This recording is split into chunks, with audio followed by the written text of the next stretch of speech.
윤회의 진실 5주차 수업입니다.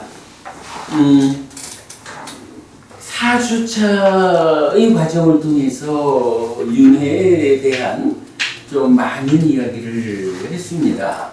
이제 5주차부터 8주차까지는 앞에 4주간 공부한 내용에 대한 좀 더 구체적 이야기 이렇게 이해할 수 있겠는데요. 이렇게 한번 정리를 해봤습니다. 자, 우리가 그간 공부한 내용을 보면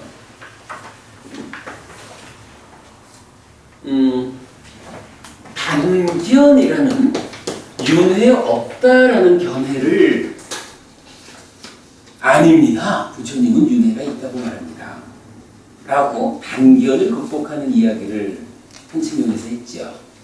그런가 하면 또 한 측면은 상견의 극복. 그러니까 아트만이 윤회한다. 무언가 변하지 않는 어떤 것. 그걸 이름을 뭐라고 하든지 변하지 않는 어떤 것이 몸 바꾸는 이런 윤회 그거 아니다. 라고 부처님은 상견도 극복을 한 그래서 연기하는 시기 윤회한다. 이런 이야기를 알아보았고요. 그런가 하면 또 한 측면에서는 중유라고 하는 개념을 보았어요. 중유. 불교 안에서 일부에서는 중유라는 것이 있습니다. 그래서 죽으면 새로운 태어남 이전에 중간에 어떤 영역이 있어서 그때의 중유 또는 중음신이라고 하는 별개의 존재가 있습니다. 그 별개의 존재와 관련한 어떤 이야기들이 사실은 불교 안에서 신에게 아주 중요한 영역으로 차지하고 있죠. 자, 이럴 때, 자, 지난 4주간 우리 단견, 상견을 다 극복했다. 그리고 중유도 없다. 이렇게 보았는데요. 이 상황을 놓고 우리가 한 가지 좀 돌아볼 수가 있어요. 단견과 상견을 극복했다라고 하는 요거는 그야말로 이게 불교예요.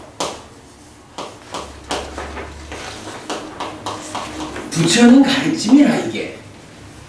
그런데 거기에 비해서 중유라고 하는 이 영역은요. 사실은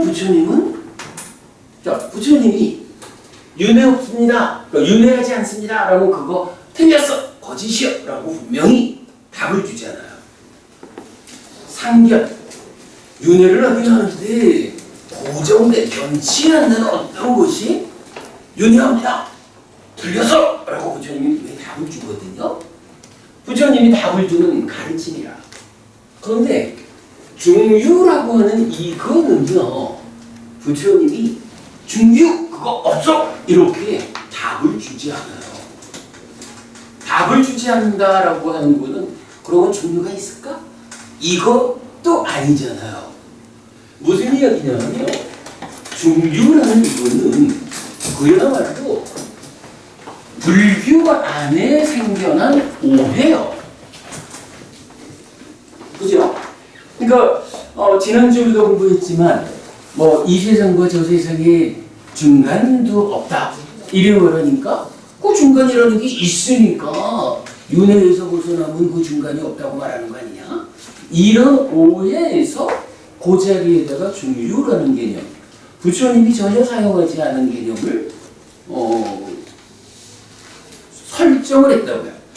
또는 이 몸을 버리고 나의 몸을 받기 중간 과정에는 그 중간에는 가래를 연결로 한다. 이런 이야기에 대한 오해로 중간에 과정이 있으니까 말한 거 아니냐? 라고 해서 중간의 과정에 대한 부처님이 설하지 않은 어떤 제3의 개념으로 중유라는 것이 설정이 된 거예요. 근데 부처님은 이러한 중유라고 하는 부처님 가르침은 오로지 죽는 순간 태어난다라고 설해지는 것이 그 중간의 과정에 무언가가 있다라고 말하지 않는단 말이에요. 그러다 보니까 단견, 상견 이거는 세상에 존재하는 윤회 없다라고 하는 잘못된 견해를 부처님이 그것은 거짓이요. 우리 삶의 현실은 윤회해 이렇게 알려주는 거잖아. 상견, 무언가 변치 않는 그것이 윤회하는 것이요 라고 할 때 그것은 거짓이요. 연기하는 시기, 삶의 과정에 순간순간 변화하는 시기라는 이름의 이 마음으로 윤회가 진행되는 것이요 라고 알려준다고요. 부처님 가르침이에요 이거는. 그런데 중유라는 것, 이 부분은 부처님 입장에서는 그 개념 자체가 없는 거예요. 죽는 순간 태어나는데 뭐. 근데 그 죽는 순간 태어나는 그 과정 또는 윤회에서 벗어나는 그 과정에 대해서 부처님이 또 다른 오해를 막아내기 위해서 설명하는 이런 가르침에 대해서 후대의 사람들이 이해를 올바르게 하지 못하다 보니까 그 표현상에서 그 중간을 설정을 해가지고 중유라는 것이 있어 라고 오해의 결과로 이런 개념이 생겨난 거예요. 그러다 보니까 이제 앞으로 우리가 해야 되는 공부는요, 단견이라는 데 대해서 어떻게 대응할까? 상견에 대해서 어떻게 대응할까? 이 공부는 우리가 해야 돼요. 그런데 중유에 대해서 어떻게 대응할까? 이거는 공부거리가 아니에요. 제가 지금 무슨 말씀을 하고 있는지 여러분 이해되셔요? 하여간 지난 4주 동안 우리 공부를 구체적으로 보면 단견과 상견과 중유라는 세 가지를 중심에 두고 공부를 했어요. 그 중에 단견과 상견은 부처님 가르침에 의해서 극복되어 가지고 그 극복의 과정을 어떻게 부처님이 알려주셨는지를 우리가 구체적으로 공부를 해야 된다 이거예요. 그런데 중유라고 하는 것은 사실 이건 부처님 가르침하고 상관이 없는 거예요. 부처님은 중유라는 개념 자체를 말씀하지 않았어. 후대의 어떤 오해로 중유라는 개념이 생겨났을 뿐이야. 그러다 보니까 중유라는 이거는 아주 단순해요. 중유는 없습니다라고 우리가 분명히 이해만 하고 나면, 결정만 하고 나면 중유와 관련해서는 우리가 더 이상 신경 쓸 게 없어요. 나머지 4주 동안에 우리가 해야 되는 공부가 중유와 관한 이야기는 이제 없습니다. 없어야 되는 이유 설명된 거죠. 그리고 단견과 상견이라는 이 두 가지 부처님에 의해서 거짓이라고 알려져서 극복된 우리 삶의 현실 아닌 외도들의 주장, 이 부분에 대해서 우리가 명확하게 알아가지고 극복하는 일이 남아있는 4주 동안 해야 되는 공부다. 요 개념을 말씀드리고 싶어요. 요 표현이 좀 어렵나요? 설명되시죠? 자, 그랬을 때 단견이라는 이거는 어쨌든 거짓이니까 극복이 돼야 돼요. 부처님은 이 윤회 없다라는 단견에 대해서 어떻게 대응했을까? 어떻게 극복했을까? 라는 부분을 봐야 되는데 부처님은 뭐 아주 확실한 답변을 줘요. 저 세상 있다 라고 선언을 해버려요. 오늘 우리가 공부를 하겠지만 이런저런 삶의 현실에 대해 가지고 다르게 보지 못하는 애매모호한 이런 공부 수준에서는 저 세상에 있습니까? 라고 하면 대답을 못해요. 왜냐하면 보통 말하는 죽어보지 않아서 모르는 거지 뭐. 죽은 다음에 저 세상에 있는지 없는지 어떻게 할 거야? 그런데 부처님은 어때요? 수행을 통해서 지혜의 힘을 통해 가지고 완전히 보아서 알잖아요. 그러니까 애매모호하지 않아. 부처님은 아주 확고하게 단언적으로 선언을 한다고. 저 세상은 있다 이렇게 말해주는 거예요. 요게 단견에 대한 부처님의 대응이에요. 그리고는 이렇게 저 세상이 있다라고 하면 우리가 한 가지 해야 되는 일이 있죠. 기본적으로 뭐 윤회라는 주제에서는 이 윤회에서 벗어나자. 그래서 해탈하자라는 요것이 불교 공부의 궁극적인 목적이지만 요게 조금 갈 길이 멀단 말이죠. 중간 단계에서 우리가 해야 되는 일이 하나가 있는 거예요. 해탈을 지향하지만 그러나 아직까지 우리 공부가 해탈에 미치지 못한다면 방법은 해탈하면 좋겠거든. 다시 안 태어나면 된다고요. 근데 그게 좀 길이 멀다면 현실적으로 이 몸으로 남아있는 몇십 년의 세월 동안에 태어나지 않는 공부의 완성이 좀 실현이 어렵다면 그 중간에 해야 되는 일이 뭐가 있을까요? 다음 세상에 어쨌든 태어나야 되죠. 태어나야 하는 현실이 있다면 어떤 일을 해야 돼? 공부를 해야 되고 이런 이야기지 뭐. 어쨌든 저 세상이 있고 아직 해탈해가지고 윤회에서 벗어나지 못하는 상황이라면 우리한테 닥쳐있는 문제가 뭐냐면 태어나야 한다면 좋은 세상에 태어나야겠다. 이게 필요하다고. 그러지 않겠어요?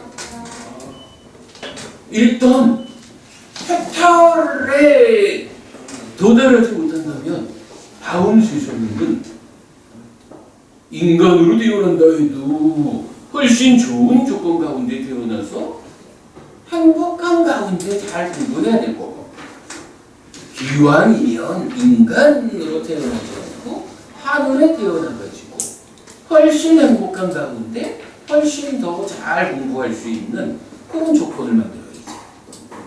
그래서 윤회 없다라고 하는 단견에 대한 대응은 기본적으로 저 세상은 있다라고 중생들은 윤회한다라고 윤회를 선언하는 거예요. 그리고는 그러한 윤회 가운데에서 시급한 문제, 좋은 세상에 태어나야겠다. 하늘에 태어나자. 요 개념이 사실은 공부의 주제인 거예요. 그리고 나면 이제 상견, 태어나긴 태어나는데 뭐 윤회한다는 것은 인정해. 윤회하는 거니까 좋은 세상에 태어나야 돼 라는 것은 인정하는 가운데 문제는 태어나는 그것이 누구냐 하면 변하지 않는 그거요. 요게 상견이잖아요. 그죠? 상견은 윤회 없다라는 개념 아니에요. 윤회하는 그것이 항상 하는 것이다. 요 얘기란 말이에요. 그러니까 저 세상은 있고 좋은 세상에 태어나야 한다라는 이거는 당연히 인정되기 위해서 좋은 세상에 태어나는 그가 누구라고 여기에 대한 문제가 상견이라고요. 그런데 부처님은 이 상견도 뭐라 그래요? 이것도 거짓이다 이렇게 말을 했잖아. 그죠?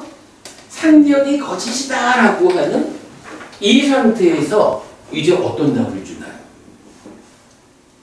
사실은요, 여러분, 불교 교리 안에서 가장 큰 비중을 차지하는 중요한 교리 12연기가 바로 이거예요. 우리가 살다가 죽으면 또 태어나는데 그 살다 죽어서 또 태어나는 그가 누구냐? 라는 부분을 12용기를 통해서 부처님은 그가 변치 않는 누구가 아니요. 삶의 과정마다 여러분 우리 12용기 우린 어떻게 표현하죠? 삶의 메커니즘을 그리는 거죠. 삶의 메커니즘을 그려가지고 여기에 번호만 매기면 12용기잖아. 이 삶의 메커니즘의 첫 번째 특징적인 자리가 어디예요? 육내입초, 유외입초가 미자나티 1차 인식하면 식을 어떻게 해? 식을 획기치잖아. 그죠? 육내입초라고 하는 삶의 과정에서 누적된 마음하고 몸하고가 함께한 인식의 주체. 요런 내입초가 지금 대상으로 되는 유외입초에 대한 알미라는 개념으로 식을 새끼치잖아. 새끼쳐진 식이 어떻게 되나요?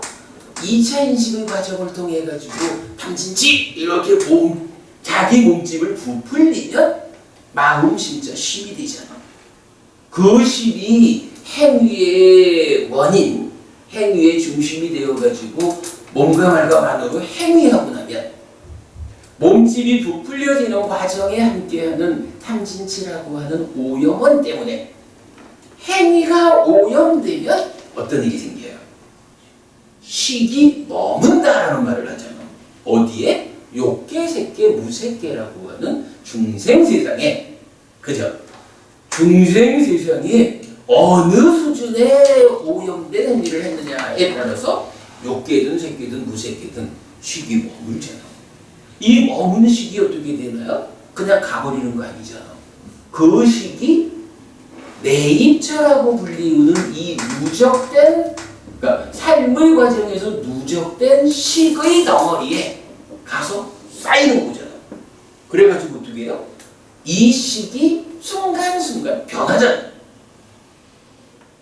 상견에서는 윤회하는 그놈이 변치 않는 그거요. 이렇게 말을 하잖아. 근데 부처님은 아니요. 삶이라는 것을 잘 들여다보면 이렇게 메커니즘을 가지고 설명할 수 있는데 거기에 번호를 붙여주면 12용기야.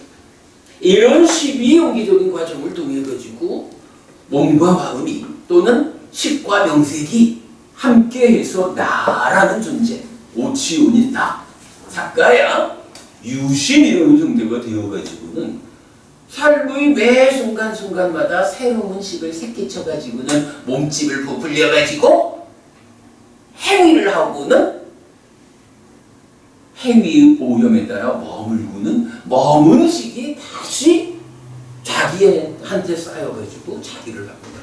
우리 이거 뭐라고 불러요? 자기 증식을 통한 변화. 이렇게 말하는 거죠.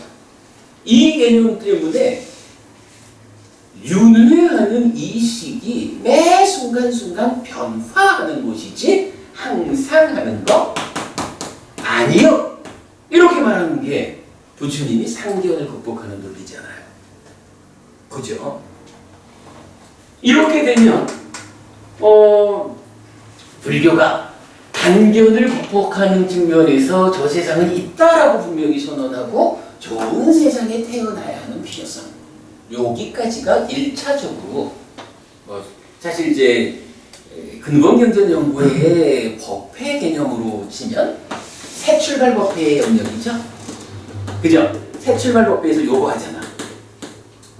그런가 하면 이제 이렇게 태어난다, 윤회한다, 좋은 세상에 태어나는 방법은 이런 게 있다라고 하는 그 새출발법회, 쉽지만 어긋남이 없는 공부의 위에서, 그렇다면 그 태어나는 살아가는 그가 누구야? 라고 할 때 상한 거, 아트만 아니요. 매 순간순간 변화하는 시기, 12연기적으로 삶의 메커니즘적으로 유지하는 거야. 이렇게 알려지죠. 요거는 이제 우리 해피설법의 본능력이죠. 자, 이렇게 되면 이제 그 다음에 해야 하는 공부가 하나 더 남아있죠. 불교 공부. 단견의 극복해서 나왔고, 상견의 극복해서 나왔어요. 12연기라는 것은 상견을 극복했다라는 측면에서 뭘 말하는 거죠? 변치 않는 어떤 것이 윤회하는 그거 사실 아니요? 요걸 말해주는 거죠. 우리 삶이라는 것은 이렇게 변화하는 마음이 윤회하는 거예요. 이렇게 사실을 알려준 것뿐이죠. 불교 공부는 사실이 이거다라고 알려주는 데서 끝나나요? 그렇지 않죠. 어떤 일이 남아있나요? 요게 남아있잖아요. 12연기 삶의 메커니즘이라는 것은 윤회하는 현실을 말하는 거라고. 이제 정작 불교 공부가 지향하는 본 영역은 어떻게 벗어나서 해탈할까? 어떻게 다시는 태어나지 않음을 통해서 모든 괴로움을 겪지 않게 될까? 이게 사실은 불교 공부의 본연의 영역이잖아. 그거는 이제 어떻게 하나요? 그거는 누가 해? 결국은 이 이야기죠. 상견의 거짓됨을 12연기로 삶의 메커니즘으로 말했다면 이제부터 해야 되는 일은 무엇이냐? 라고 하니 12연기적인 삶의 메커니즘적인 이러한 중생의 삶에서 벗어나야 한다. 이 얘기가 나오는 거죠. 이렇게 벗어나면 그 상태를 어떻게 말해요? 해탈된 삶이다. 그러니까 우리가 이제 오늘은 안 썼지만 소유적 삶 그러니까 소유의 삶 존재의 삶에 이어가지고 해탈된 삶이 부처님에 의해서 제시되는 거잖아요. 그러면 12연기에 의해 가지고 이렇게 상견이 극복되었다면 정작 해야 되는 벗어나서 해탈된 삶을 실현하자. 요건 누가 해요? 이제 요 자리에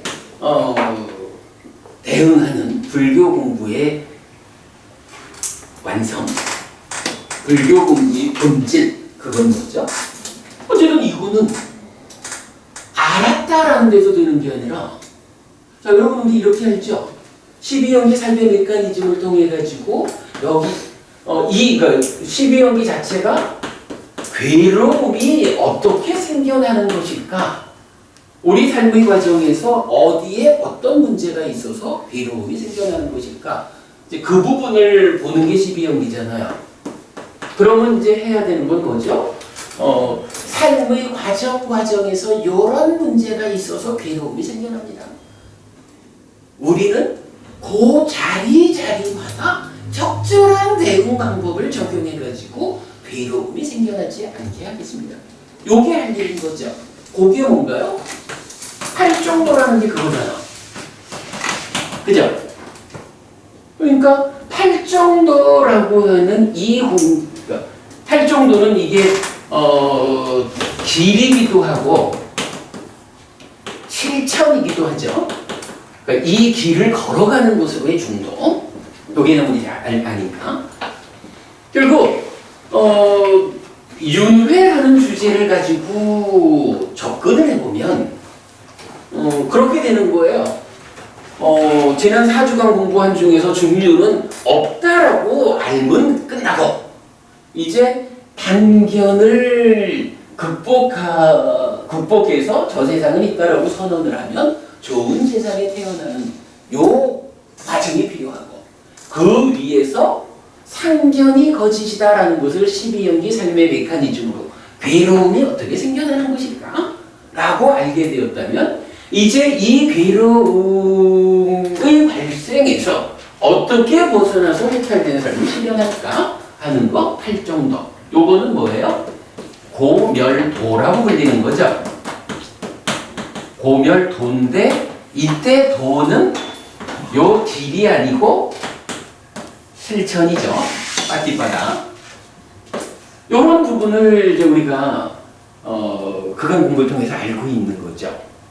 자, 윤회 이야기 이렇게 진행이 됩니다. 자, 지난 4주 동안에 요만큼을 공부를 했고요. 오늘 5주 차로 저 세상은 있다라고 하는 부처님의 선언. 윤회를 선언하는 경전들을 공부할 거예요. 그리고 다음 주 6주 차에서는 사실 뭐 좋은 세상에 태어나기는 저 세상은 있다에 포함된 개념으로 봐야 하지만, 그러나 공부의 가치, 우리 삶에서 쓸모, 이런 측면에서는 좋은 세상에 태어난다라는 이 부분이 하나의, 그러니까 한 주 독립된 주제로 설명되어야 하는 중요한 주제죠. 다음 주에 좋은 세상에 태어나기를 공부할 겁니다. 그리고 나면 이제 7주 차에서 12연기 삶의 메커니즘을 그야말로 훑어보는 거죠. 그냥 우리가 그간 삶의 공부를, 우리가 그간 해피설법회를 통해서 삶의 메커니즘이 충분히 공부되어 있다는 걸 전제로 그냥 훑어보는 과정 각 7주에서 할 거고요. 그리고 마지막 8주에서는 벗어남의 과정 8정도 이렇게 공부를 할 거예요. 요게 이제 우리 교재 처음 나눠드릴 때 드렸던 요 차례의 순서가 사실은 요거거든요. 4주차까지는 이제 지나갔고 5주차에서 윤회의 선언 단견의 극복, 오늘 할 주제죠. 그리고 6주차에 좋은 세상에 태어나는 것, 7주차에 윤회에 대한 상세한 설명이 됐는데 요거는 12연기에 의해서 구체적으로 윤회는 이런 메커니즘으로 하는 거예요. 상견 틀렸어 해가지고 상견을 극복하는 거죠. 8주차에서 윤회에서 벗어나는 방법으로 8정도 수행 이야기, 이렇게 공부를 진행하게 되겠습니다. 절반을 지난 상태에서 이렇게 한번 짚어보니까 그래도 우리가 하는 공부가 뭔지 좀 중심이 서죠. 자, 이렇게 좀 공부 과정을 설명을 했고요. 자, 이 상태에서 이제 교재로 돌아오도록 하겠습니다. 처음 해드린 교재 33쪽입니다. 좀 읽어가면서 빨리 진행하겠습니다.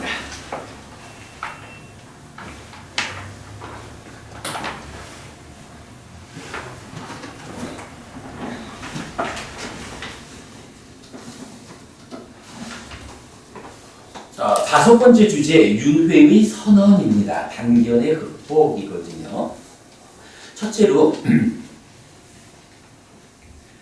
저 세상은 있다라고 선언하는 경전들이 있어요. 대표적인 몇 가지를 좀 보겠습니다. 첫 번째가 디가니까야 23번 빠야시경입니다. 이 경에서는 주제가 이거예요. 이렇게 저 세상이란 존재한다. 화생하는 중생도 존재한다. 선행과 악행의 업들에 대한 과도 보도 존재한다. 어쨌든 어떤 게 사실이냐라고 하면 저 세상이 있다라는 게 사실이라는 거예요. 저 세상이 있는데 어떤 세상이 있습니까? 라는 부분에서 페랑스파 사생 알죠? 화생이 있습니다. 라고 그게 사실입니다. 그리고 행위를 하면 행위에는 과와 보. 우리 여러분 저기 과보라고 그냥 말 안 하죠. 과라는 것과 보라는 것은 엄격하게 다른 두 가지죠. 그래서 과와 보도 존재한다. 이렇게 말해요. 뒤에서 이제 다시 볼 거고. 그런가 하면 저 세상은 있다고 선언하는 경전들 중에 또 두 번째로 대표적인 것이 우리 여러분 10업이 있잖아요. 10선업, 10악업 이럴 때 10악업으로 말하면 몸으로 짓는 악한 업이 세 가지. 살생투도 사음이죠. 말로 짓는 악한 업이 네 가지. 망어, 양설, 악구, 기업. 그리고 의업, 마음으로 짓는 업이 세 가지가 있어요. 간탐, 진해, 사견 이렇게 돼 있죠. 이럴 때 그 사견이라는 것이 경전에 의해서 자주 많이 나타나요. 그런데 이제 우리는 지금 보는 거는 사견이 아니라 바른 견해, 정견을 보는 거죠. 이렇게 10악업을 악업, 십선업을 설하는 경전들에서 많이 나타나는 바른 견해가 있어요. 십선업의 정견, 바른 견해를 설하는 경전들이 공통적으로 이렇게 말합니다. 이게 바른 견해라는 거예요. 보시도 있다, 제사도 있다, 공양도 있다. 선행과 악행의 업들에 대한 과도, 보도 존재한다. 이 세상도 있고 저 세상도 있다. 여기서 딱 얘기 나오는 거죠. 저 세상이 있다. 어머니도 있고 아버지도 있다. 화생하는 중생도 있다. 세상에는 다르게 유행하고 바르게 실천하며 이 세상과 저 세상을 스스로 실다운 지혜로 실현하여 가르치는 삼은 바라문도 있다. 완성된 완전한 스승도 있다. 부처님이다. 이 얘기를 해주고 있어요. 시법에서 말하는 바른 견해를 보니까 어때요? 빠야시경이 말하는 세 가지. 저 세상이 있다라는 거 포함하고 있죠. 화생하는 중생도 있다라고 포함하고 있죠. 행위에는 과와 보가 따른다라는 것도 포함하고 있죠. 그러니까 빠야시경이라는 이 경은 보통 알려지는 시법이 말하는 바른 견해를 어떤 경우에 대화의 자리에서 그 중에 대표적인 세 가지만을 압축해가지고 말하고 있다. 이렇게 보아도 좋겠습니다. 그 다음에 저 세상은 있다고 선언하는 경전들의 세 번째로는 맞지마니까야 60번 경이 있어요. 확실한 가르침 경인데 이 경전은 정말 더 확실한 이야기를 해줘요. 읽어볼게요. 저 세상이 실제로 있기 때문에 저 세상은 없다라는 견해를 가지면 그는 그릇된 견해를 가진 것이다. 잘못된 견해다. 저 세상이 실제로 있기 때문에 저 세상은 없다라고 사유하면 그는 그릇된 사유를 하는 것이다. 저 세상이 실제로 있기 때문에 저 세상은 없다라고 말하면 그는 그릇된 말을 하는 것이다. 저 세상이 실제로 있기 때문에 저 세상은 없다라고 하면 그는 저 세상을 아는 아라한들에게 대항하는 것이다. 저 세상이 실제로 있기 때문에 저 세상은 없다라고 다른 사람에게 알린다면 그는 그에게 정법이 아닌 것을 받아들이도록 설득하면서 자신을 칭찬하고 다른 사람을 비방한다. 이처럼 그가 이전에 행한 좋은 행실은 제거되고 나쁜 행실이 자리 잡게 된다. 이러한 그릇된 견해와 그릇된 사유와 그릇된 말과 성자들에 대한 대항과 정법이 아닌 것을 받아들이도록 설득함과 자신을 칭찬하고 다른 사람을 비방하는 이런 여러 가지 나쁘고 해로운 법들이 그릇된 견해를 조건으로 생겨난다. 어제도 명확하게 저 세상은 실제로 있다. 이렇게 부처님 말해주죠. 자, 대응되는 부분입니다. 저 세상이 실제로 있기 때문에 저 세상은 있다라는 견해를 가지면 그는 바른 견해를 가진 것이다. 저 세상이 실제로 있기 때문에 저 세상은 있다라고 사유하면 그는 바른 사유를 하는 것이다. 저 세상이 실제로 있기 때문에 저 세상은 있다라고 말을 하면 그는 바른 말을 하는 것이다. 저 세상이 실제로 있기 때문에 저 세상은 있다라고 하면 그는 저 세상을 바르게 아는 아라한들에게 대항하는 것이 아니다. 저 세상이 실제로 있기 때문에 저 세상은 있다라고 다른 사람들에게 알린다면 그는 그에게 정법을 받아들이도록 설득하면서 자신을 칭찬하지 않고 다른 사람을 비방하지 않는다. 이처럼 그가 이전에 행한 나쁜 행실은 제거되고 좋은 행실이 자리 잡게 된다. 이러한 바른 견해와 바른 사유와 바른 말과 성자들에게 대항하지 않음과 정법을 받아들이도록 설득함과 자신을 칭찬하지 않고 다른 사람을 비방하지 않는 이런 여러 가지 유익한 법들이 바른 견해를 조건으로 생겨난다. 마지막에 그의 60번경을 우리가 보면 정말로 경전이 부처님 가르침이다라고 인정을 하는 한 윤회가 없다라고 말하는 것은 불교 안에서 있을 수 없는 얘기라는 것을 명확히 해주죠. 이 경전이 부처님 가르침이 맞고 우리가 이 경전을 바르게 해석해낸 것이 사실이라면 뭐 저는 두 가지 다 사실이라고 봐요. 그렇다면 부처님 구체적으로 말해주잖아. 저 세상이 실제로 있기 때문에 저 세상이 없다라고 하는 견해며 말이며 전반적인 삶은 그건 잘못된 것이다. 저 세상이 실제로 있기 때문에 저 세상이 있다는 견해를 가지고 말을 하고 내지 이러하면 이것은 바른 것이다 라고 말을 해줘요. 우리가 부처님을 어디서 만날 것이냐 라는 것의 답이 경전이에요. 그 중에서도 부처님 살아서 직접 설한 가르침이라고 우리가 알고 있고, 혹은 어떤 사람들은 부처님이 살아서 직접 설한 가르침에 가장 가까운 경전이라고 말하는 우리 공부 기준이죠. 사보니까요. 이것에 의해 가지고 윤회가 있을까 없을까? 라고 답을 찾으면 결론은 명확한 거예요.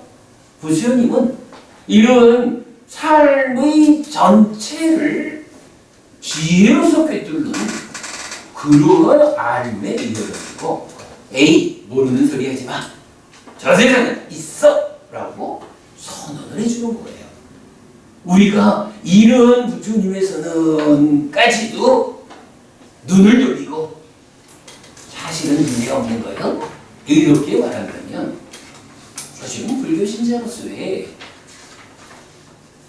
자격을 할 수도 있는 일이겠죠.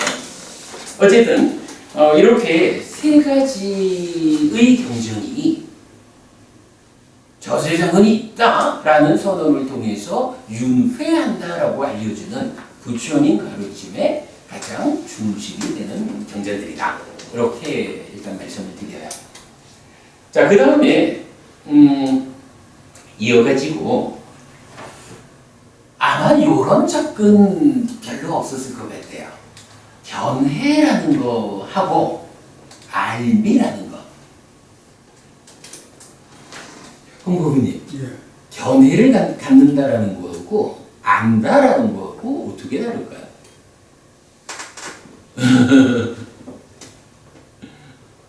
노부부님 생각해 보셨나요? 견해를 갖는다라는 거하고 내가 이렇게 안다라는 거하고 좀 다르겠죠. 제가 그 부분들을 글로 한번 적어봤어요.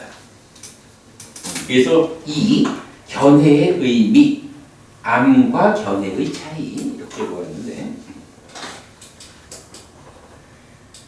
바르게 알던, 바르지 않게 알던, 직접적으로 아는 것은 알미입니다. 요거 우리가 메커니즘 그리면서 늘 말하는 알지자고 미안하죠. 이거는 어쨌든 옳든 그르든 간에 직접적으로 아는 거예요. 이거 알미입니다. 그러나 직접적으로 알지 못하는 가운데에 의견은 견해입니다. 했어요. 그리고는 제가 국어사전을 찾아봤어요. 그랬더니 이 말이 타당해요. 사전에서는 알미라는 것은 명사인데 아는 일이, 그래서 지식이란 말도 쓰면서 어떤 대상에 대하여 배우거나 실천을 통하여 알게 된 명확한 인식이나 이해, 이렇게 돼요. 거기에 비해서 견해라는 것은 명사인데 어떤 사물이나 현상에 대한 자기의 의견이나 생각이요. 이건 뭔가 확실하게 이거요! 라고 말하는 게 아니라 우리 보통 하는 말로 내 생각은 이렇습니다. 저의 견해는 이렇습니다. 저의 의견은 이렇습니다. 이렇게 말하는 거예요. 그 차이를 우리가 좀 이해할 필요가 있어요. 자, 이어지는 글을 볼게요. 특히 세간적 배움이나 실천을 통해 확인할 수 없는 주제들에 대해서는 알을 가지기 어렵습니다. 그렇죠? 우리가 죽은 다음에 또 저 세상이 있을 거예요 라고 견해를 가진다, 생각한다라는 것은 사실은 가능한 일이지만 죽어보지 않았기 때문에 저 세상이 있다 없다 내가 확실히 알지는 못해. 뭐 이런 개념이겠죠. 자, 다시 읽어요. 특히 세간적 배움이나 실천을 통해 확인할 수 없는 주제들에 대해서는 알을 가지기 어렵습니다. 윤회 등은 삶의 심오한 영역에 속하는 주제들입니다. 알을 가지지는 못하지만 답을 필요로 하는 이 주제들에 대한 의견이나 생각을 견해라고 한다고 이해하면 타당할 것입니다. 이런 측면에서 윤회의 문제는 접근되어야 할 것입니다. 사실 우리가 정확히는 몰라요. 정확히는 모르지만 그 답이 필요해. 왜냐하면 윤회가 없다라는 답을 우리가 갖게 되면 사실 많은 거 생각할 필요 없어요. 이 몸으로 살아있는 동안 잘 살면 돼. 근데 만약에 윤회가 있다라고 우리가 알게 되면 이거는 죽은 다음에 좋은 세상에 태어나기라고 하는 이 주제를 우리가 방관하고 갈 수가 없는 거예요. 그죠? 그런 부분 때문에 답을 필요로 하는 이 주제에 대해서 의견이나 생각을 견해라고 한다. 이렇게 이제 이해를 해봤어요. 윤회하는 것인지, 즉 저 세상이 있는 것인지는 이 몸으로 살아가는 동안에는 직접적으로 알지 못합니다. 다만 이럴 것이라는 의견을 가질 뿐입니다. 알이 아니라 견해를 가지게 되는 것입니다. 그러니까 앞에서도 봤지만 시법이라는 데에서 삿된 알미라든가 바른 알미라고 말하지 않죠. 삿된 견해, 바른 견해 이렇게 말을 하는 거죠. 그런데 견해는 씨앗에 비유됩니다. 견해의 씨앗이 사유, 의업으로 싹이 트고 몸과 말의 행위, 신업, 구업으로 자라나서 고거나 락의 열매를 맺는 것입니다. 그래서 견해는 중요합니다. 잘못된 견해는 잘못된 사유를 싹틔우고 잘못된 몸과 말의 행위로 자라나서 고를 결과맺고 바른 견해는 바른 사유를 싹틔우고 바른 몸과 말의 행위로 자라나서 락, 고멸을 결과맺기 때문입니다.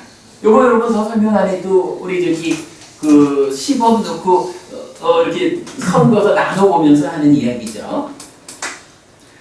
자, 커다란 마흔해경 마지막일까요? 117번에 의하면 이제 여기서 사실 중요한 게 나와요. 바른 견해는 바른 방법에 의해 확인하면 바른 알미 됩니다. 견해라는 것은 어쨌든 구체적으로 알지는 못하지만 내가 이렇게 이럴 것이요 라고 생각하는 거잖아요. 그런데 이게 이럴 것이요 라는 생각만 가지고 나의 모든 것을 투자할 수는 없잖아요.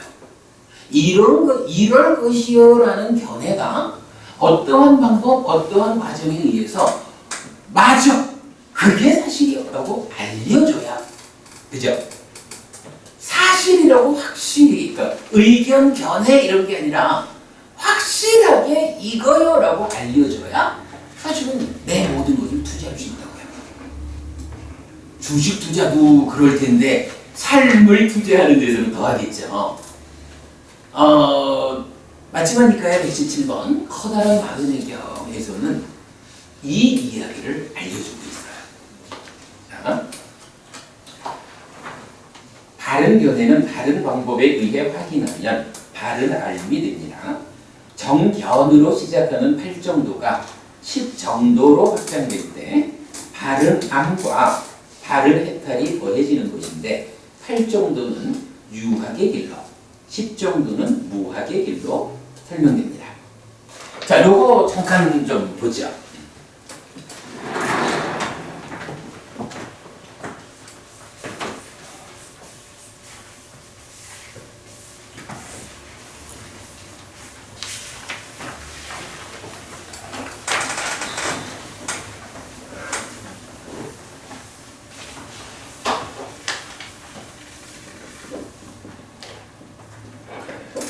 정도가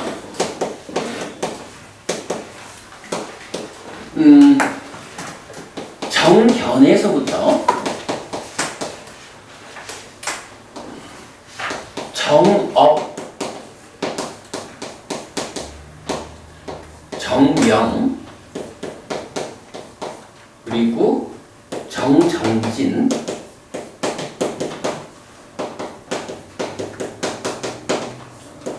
정염, 요 7가지를 뭐라고 부르죠?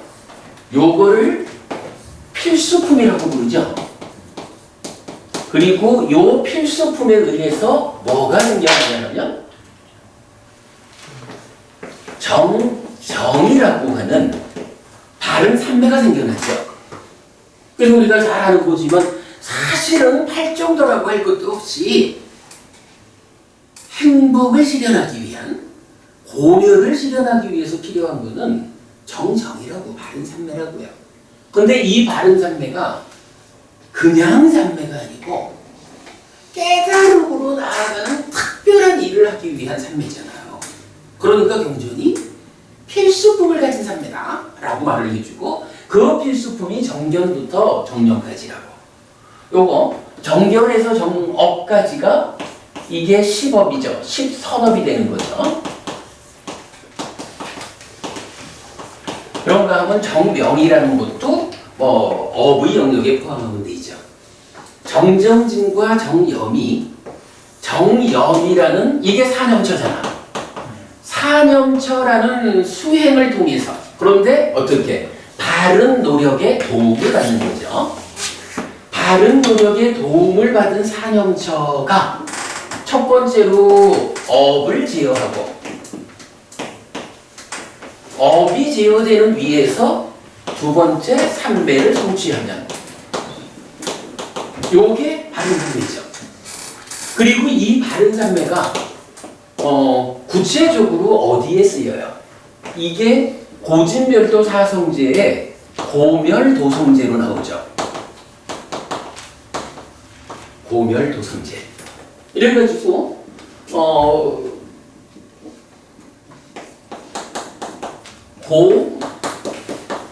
고진,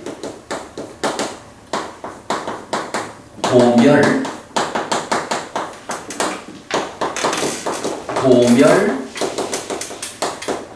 도성제. 이렇게 하면 이게 사성제잖아요. 중생으로의 삶이 불만족스러운 것이다. 그 불만족의 자각에 의해서 괴로움이 소멸된 완전한 행복을 실현하자. 이게 고와 고멸이죠. 괴로움이란 어떻게 생겨나는 것일까? 괴로움의 발생 과정, 괴로움의 원인인데 요게 뭐예요? 가래거나, 경전은 두 가지로 말해주죠. 가래거나 시비염이잖아. 이때 이러한 괴로움을 소멸하자라고 할 때 괴로움 자체를 직접 깨는 일을 하는 게 아니죠. 괴로움을 생겨나게 하는 원인, 과정을 해결함으로써 괴로움이 생겨나지 않게 하는 것이 고멸이죠. 이때 이 고멸을 어떻게 실행하나요? 고멸도가 괴로움을 소멸한다는 이게 고멸로 직접 가는 것이 아니죠. 고집, 가래를 소멸하고 시비연기의 과정을 끊어냄으로써 이렇게 돌아가지고 고멸을 실현하는 거죠. 이럴 때에 이 고멸도가 8정도 이렇게 되는 거라고요. 그리고 8정도는 대표적으로 말하면 정정이라고 해요. 그런데 이때 그러면 바른 삼매라는 것의 의미가 삼매에 들기만 하면 가래가 없어지고 시비연기가 끊어져가지고 고멸이 실현되나? 요거 아니죠. 우리가 이제 여기서 경전을 통해서 알아낸 게 뭐냐 하면 삼매를 닦는다라는 말이 나온 거죠. 삼매 수행. 이래가지고 삼매를 닦는다라는 이 말에 의해 가지고 삼매는 뭐예요? 삼매는 단지 토대요. 그죠? 삼매라는 토대 위에서 이어지는 과정을 통해 가지고 번뇌 때문에 생겨나는, 탐진치 때문에 생겨나는 이러한 내면의 모든 문제를 해소함으로써 고멸을 실현하는 거잖아요. 요 과정을 놓고 이제 포괄적으로 고멸도성제, 괴로움의 원인을 해소해서 고멸을 실현하는 그 고멸도라는 게 무엇입니까? 라고 하면 포괄적으로 할 정도요. 그래서 정정인 거예요. 그런데 요거를 그러니까 팔정도 바른 삼매 요렇게 말할 때는 이 정정의 의미가 뭐예요? 삼매 수행이라는 것을 삼매라는 토대를 갖춰가지고 그 위에서 고멸로 나아가는 이어지는 수행 전체를 포괄해서 말하는 거죠. 근데 이제 요게 사실 뭐 공부를 하는 게 그렇죠. 뭐 이게 포괄적으로 말할 수 있지만 그 부분을 조금 더 상세하게 구분해서 말할 수 있잖아요. 그러면 요거를 이제 구분해서 알려줄 수가 있는 거예요. 팔정도가 있는데 팔정도의 중심 되는 내용이 바른 삼매인데 이 바른 삼매가 삼매 수행이요. 삼매라는 토대를 갖추는 위에서 수행하는 거요. 이럴 때 이제 경전은 요거를 구분해서 말하기도 한다는 거예요. 그러면 삼매라는 토대 요렇게 올 때는 요거를 바른 삼매 그러니까 요거를 이제 그대로 쓰는 거예요. 그리고는 이 바른 삼매라는 토대 위에서 수행을 이어지는 수행을 통해 가지고 깨달음으로 가자. 요럴 때에 두 단계를 더 설명을 해줘요. 그래서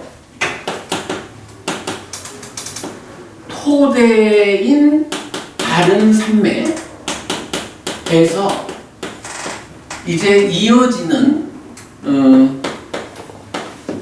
깨달음으로 나아가는 과정, 깨달음의 과정을 경전은 두 단계로 말을 해준다고. 그게 뭐냐 하면 정지 그리고 정해탈.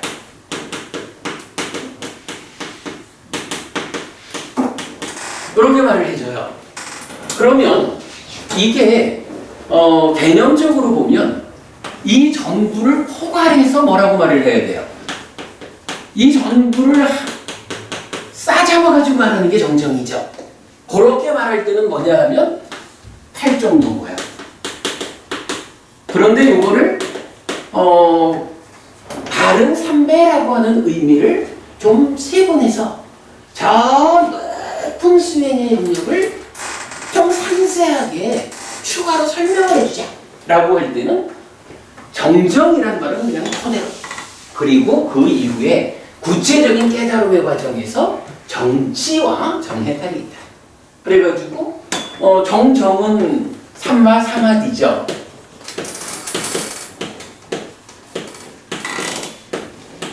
정지는 삼마 야나라. 그러니까 지금 여기 우리가 보고 있는 견해와 알매 구분, 그 알미 요건 거예요. 그 다음에 이제 정해탈하면 삼마 위무띠. 이렇게 되거든. 그러면 이제 제가 요거를 지금 이 글에서는 무엇을 말하고 있냐 하면, 자, 일단은 여러분 정정이 이렇게 세 가지로 그 상세히 설명된 거는 많이 되죠. 제가 앞에 글에서 어떤 표현을 썼냐 하면 바른 견해가 바른 방법을 바른 견해는 바른 방법에 의해 확인하면 바른 알미 됩니다. 알겠죠? 바른 견해가 바른 방법을 거치면 바른 방법에 의해서 확인이 되면 바른 알미 됩니다. 이렇게 말을 했잖아요. 이게 무슨 얘기인가요? 팔정도를, 그러니까 팔정도 자체로 놓고 보면 냐나라는 알미, 바른 알미 나타나지 않지만 이거를 마침하니까 117번에 의해서 10정도로 펼쳐놓고 나면 거기에 바른 알미 나오는 거예요. 그러면 이때에 바른 앓을 확인하자라는 요 개념의 바른 방법은 뭘까요? 이 바른 방법이 바로 정정진의 도움을 받는 정염으로의 사명처를 통해서 바른 삼매라는 토대를 확보하고 그 토대 위에서 깨달음의 과정을 밟아가면 거기서 1차적으로 알미 방식입니다. 그래서 바른 알미 생겨나는 요 과정, 사명처에 의해서 삼매를 정주해서 뭐 이제 여실직연해가지고 아비냐 그러니까 여실직연으로 요걸 봐야 될 거야. 그 과정으로 오는 게 확인하기 위한 바른 방법.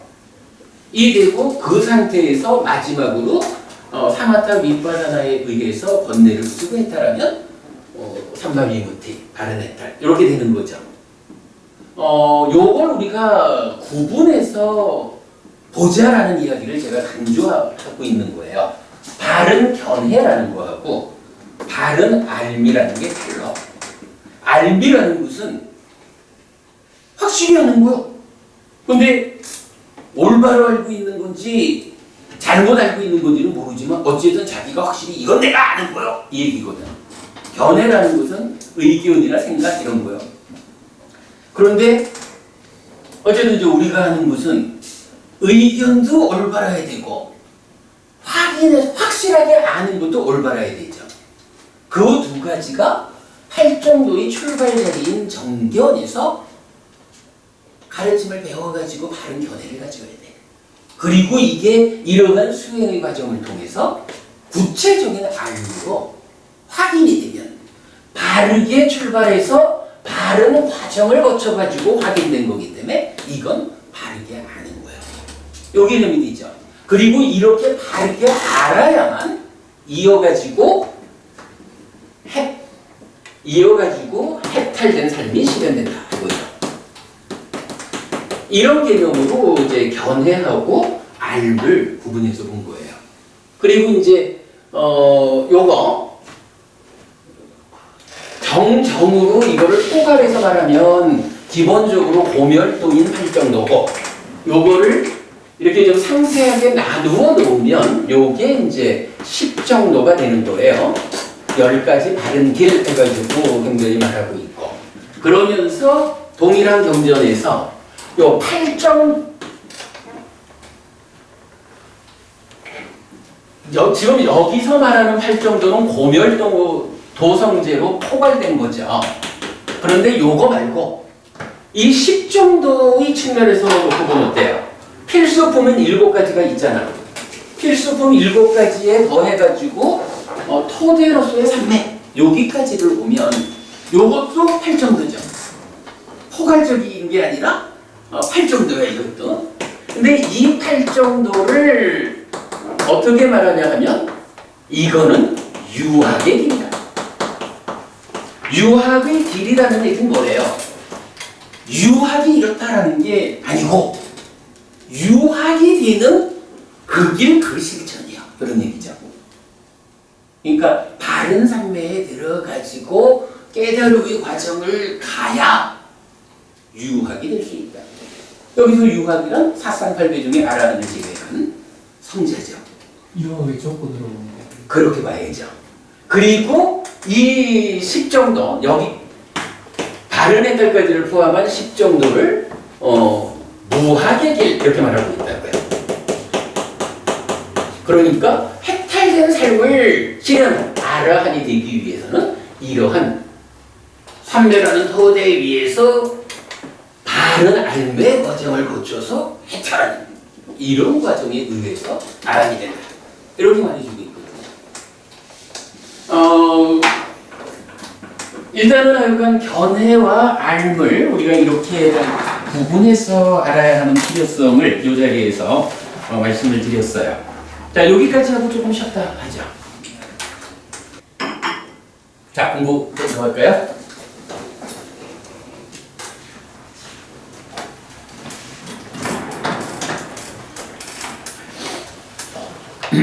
앞 시간에 중요한 주제를 거의 말씀드린 것 같습니다.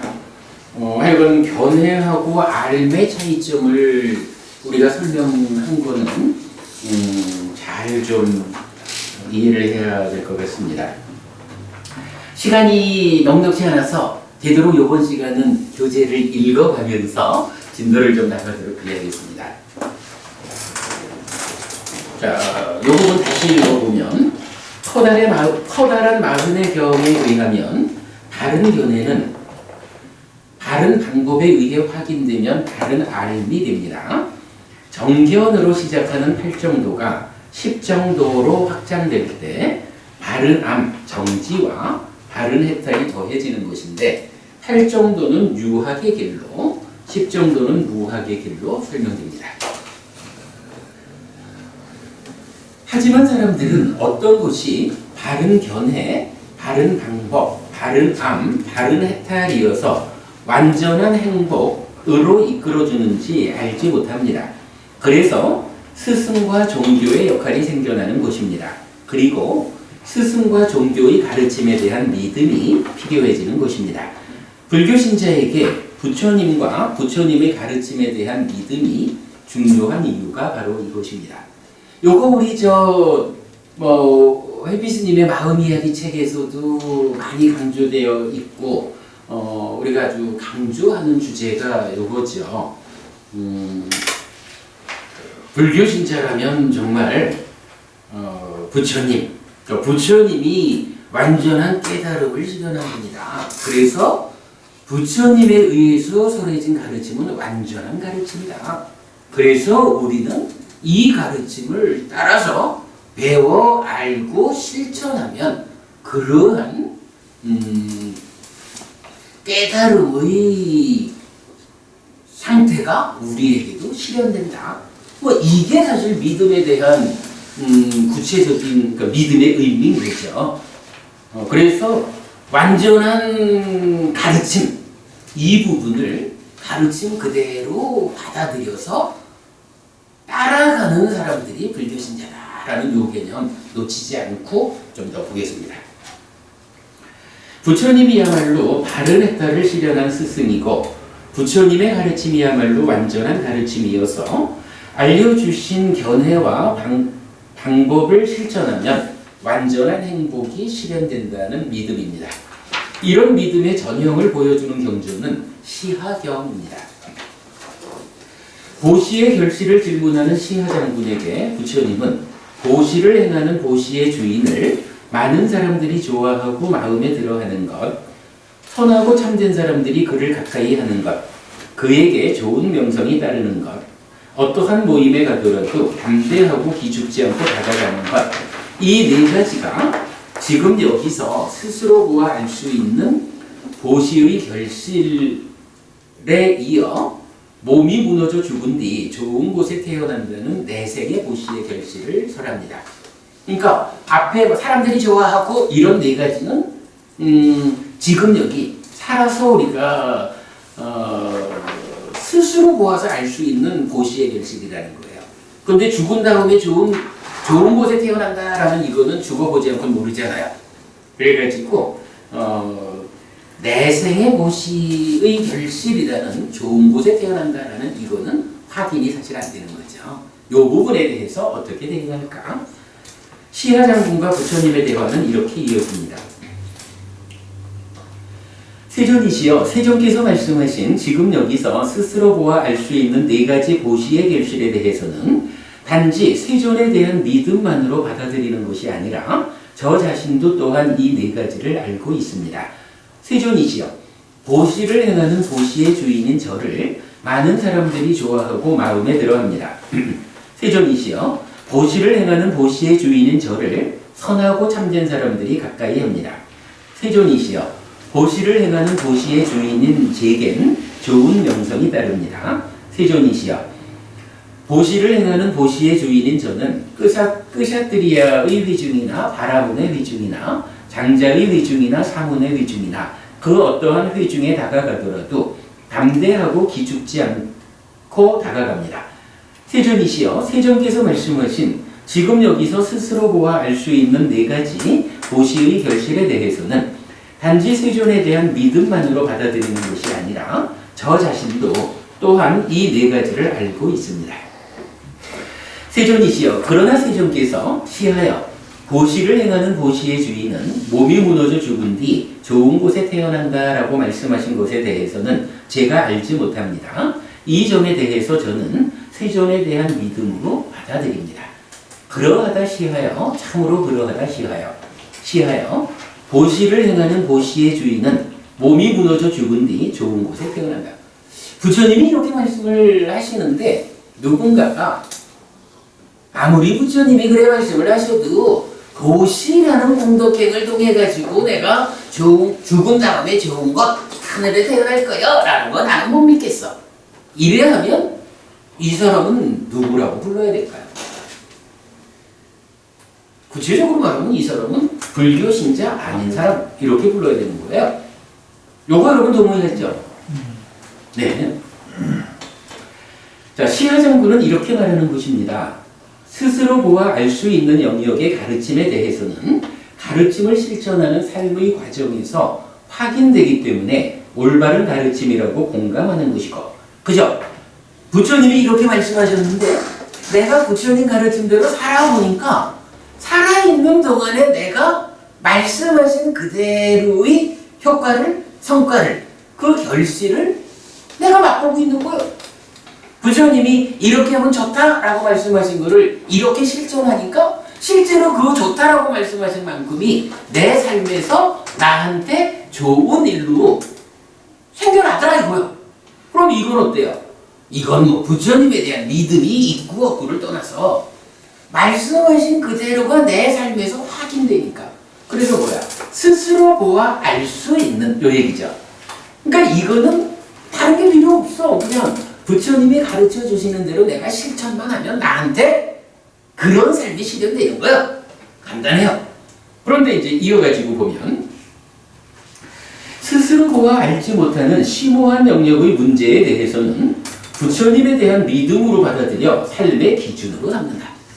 시하장군이 보시를 하면 살아있는 동안에 이러이러한 결실이 있다, 이러이러한 좋은 일이 있다라는 거는 내가 보시를 하는 사람이라서 부처님 말씀하신 그거를 실제로 제가 확인해서 압니다. 부처님 말씀 맞습니다. 요거거든.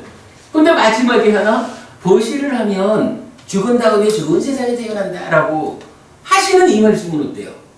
죽어봐야 좋은 세상에 사는 줄 알 거 아니야. 모르는 거거든 이거. 좀 전에도 우리가 견해와 알매 차이를 봤지만 모르는 거예요. 이건 확인되지 않으니까. 그럴 때는 어떻게 한다고요? 부처님에 대한 믿음. 부처님은 완전한 깨달음을 실현한 분이에요. 부처님이 알려주시는 가르침은 그래서 완전한 가르침이에요. 그래서 우리는 배워 알고 실천만 하면 그러한 삶이 나한테서 실현돼. 이게 믿음이잖아.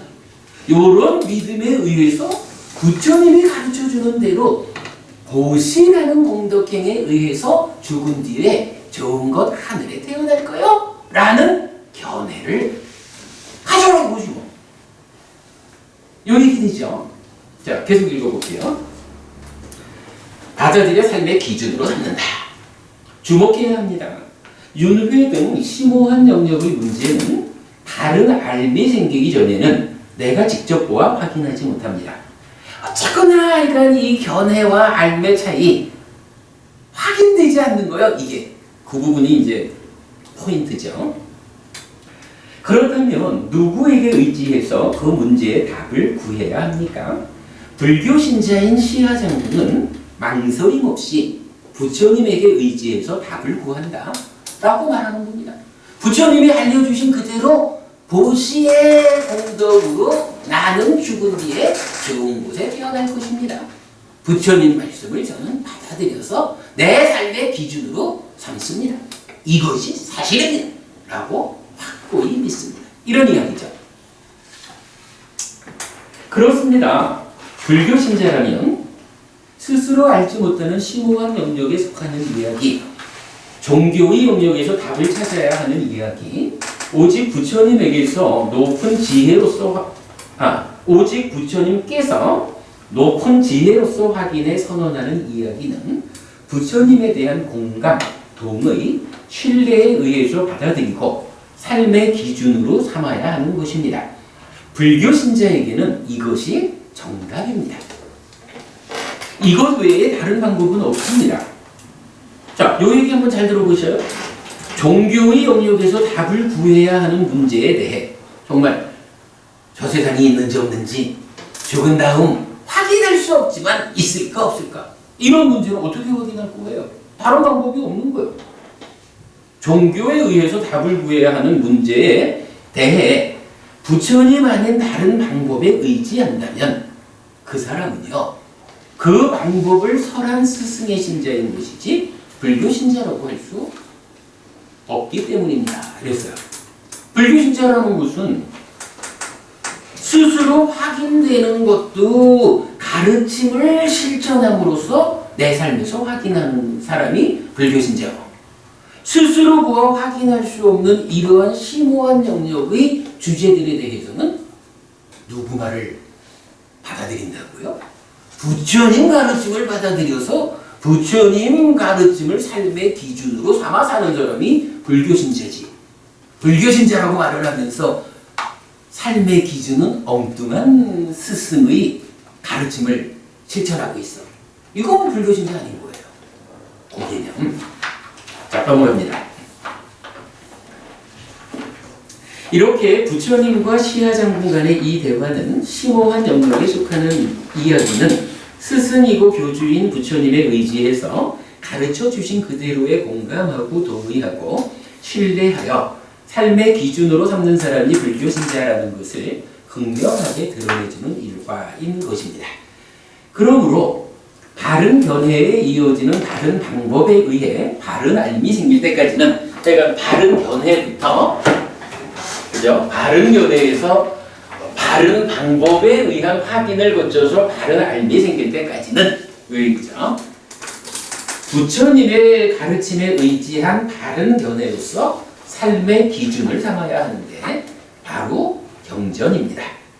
부처님 차려서 직접 설한 가르침을 모아놓은 1차 결집된 공부의 기준이 바로 그것이고, 윤회에 대한 답도 여기에서 찾아야 합니다. 그러니까 우리는 부처님이 저 세상은 있다라고 선언해주는 이 몇 가지 경전들을 통해서 윤회 있어요 없어요?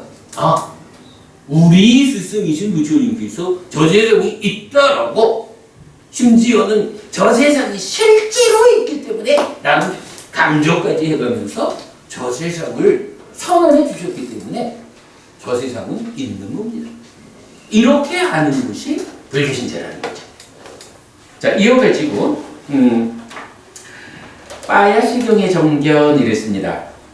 첫 번째로 소개한 경전이죠. 요거는 그냥 쭉 읽어만 보겠습니다.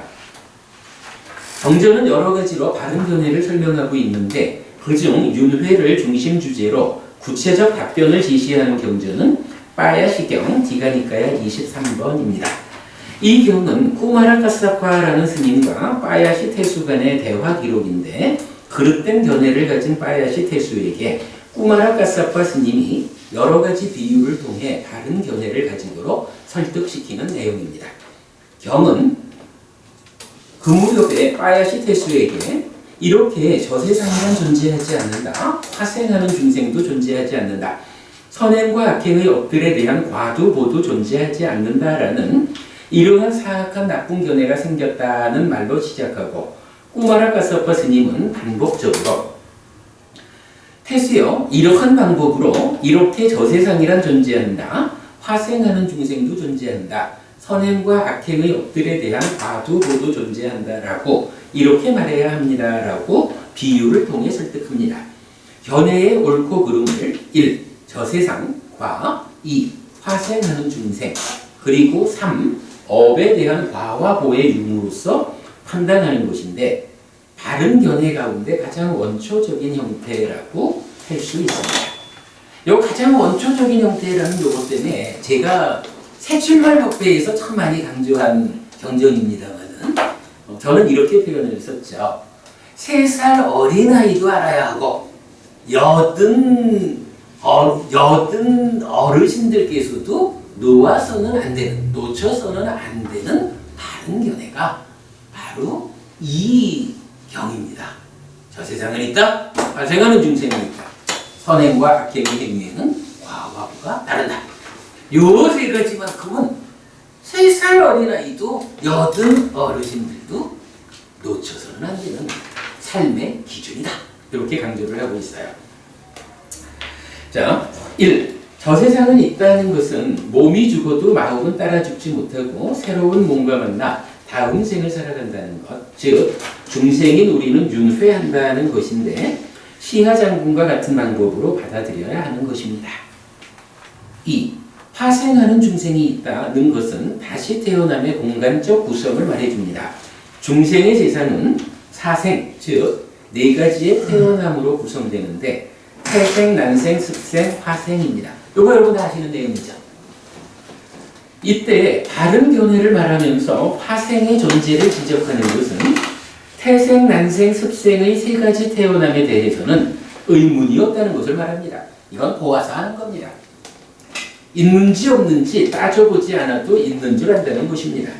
거기에 비해 화생하는 중생의 유무를 따지는 것은 이것이 저 세상의 유무처럼 스스로 보아 알 수 있는 것이 아닌 심오함의 영역, 종교의 영역에 속하는 것이기 때문이라고 해야 합니다. 그렇다면 태생, 난생, 습생의 3가지 태어남과 화생은 무엇입니까? 태생, 난생, 습생, 즉 태로 태어나거나 알로 태어나거나 습기 가운데 태어난다는 것은 눈에 보이는 생명을 의미한다고 이해할 수 있습니다. 즉 살아가는 가운데 보이는 생명들이 인간과 짐승들입니다. 요 얘기 여러분 동의할 수 있죠? 이건 뭐 생각해보면 뻔한 일이에요. 반면에 화생은 이 3가지 눈에 보이는 생명이 아닌 다른 존재입니다. 화해서 태어난다는 의미이고 눈에 보이는 생명이 아닌 존재이니 보이지 않는 생명들을 의미하는 것입니다. 우리 눈에는 보이지 않지만 부처님이 보아서 알려주는 생명들인데 지옥과 악귀 그리고 하늘의 생명들입니다. 사람들은 눈에 보이지 않는 생명들인 화생이 없다고 말하곤 하는데 요거 저 세상 그거 없어 죽어봤어 이거 같은 개념이죠. 화생이 없다고 말하곤 하는데 부처님은 직접 보아서 알려주는 것입니다. 화생하는 중생은 있다라고. 그럼으로써 여기서 이제 중요한 개념이 나타나요. 그럼으로써 중생들이 태어나 살아가는 세상은 지옥, 짐승, 악귀, 인간, 하늘의 5가지 길로 구성된다는 것을 알 수 있습니다. 그래서 부처님은 화생하는 중생을 포함한 오도윤회, 즉 5갈래의 윤회하는 세상을 말해주는 것이죠. 그랬어요. 화생하는 중생이 있다라는 요 개념, 보이지 않는 거기 때문에 있는지 없는지 모르는 요거 어떻게 해요? 시하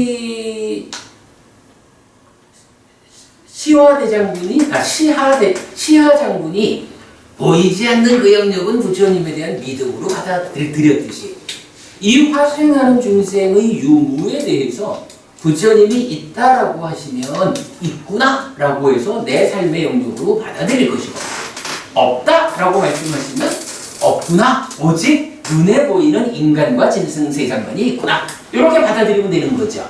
그런데 부처님이 화생하는 중생이 있다라고 말해주신 거예요. 그리고 구체적으로 그 내용이 지옥과 악귀와 천상 그러니까 보이는 세상과 합해서 보면 어때요? 지옥, 축생, 악귀, 인간, 하늘 세상이라는 5갈래의 윤회하는 세상이다. 이렇게 말해주는 거죠. 3. 이어서 선행과 악행의 업들에 대한 과두보도 존재한다는 것은 무슨 의미일까요? 해피스님의 마음 이야기에서 옮겨봅니다. 우리 저 작은 책에서 옮겨왔어요. 이렇게 저 세상이 있어 윤회하는 것이고 다시 태어나는 자리는 지옥, 짐승, 악귀, 인간, 하늘에 5갈래가 있습니다. 그런데 버부님은 죽은 뒤에 어디에 태어나실 건가요? 자, 사례가 부부님 네. 몇십 년 있으면 돌아가실 건데 네. 어디에 태어나실 거예요? 혹시 이거 미안하지만 글을 쓴 거예요. 사례가 부부님 혹시 지옥에 태어나실 거예요? 짐승이든 아기든 이런 사막처라 불리는 저 힘든 세상에 혹시라도 태어나실 의향이 있으신가요? 없는 건 해야죠.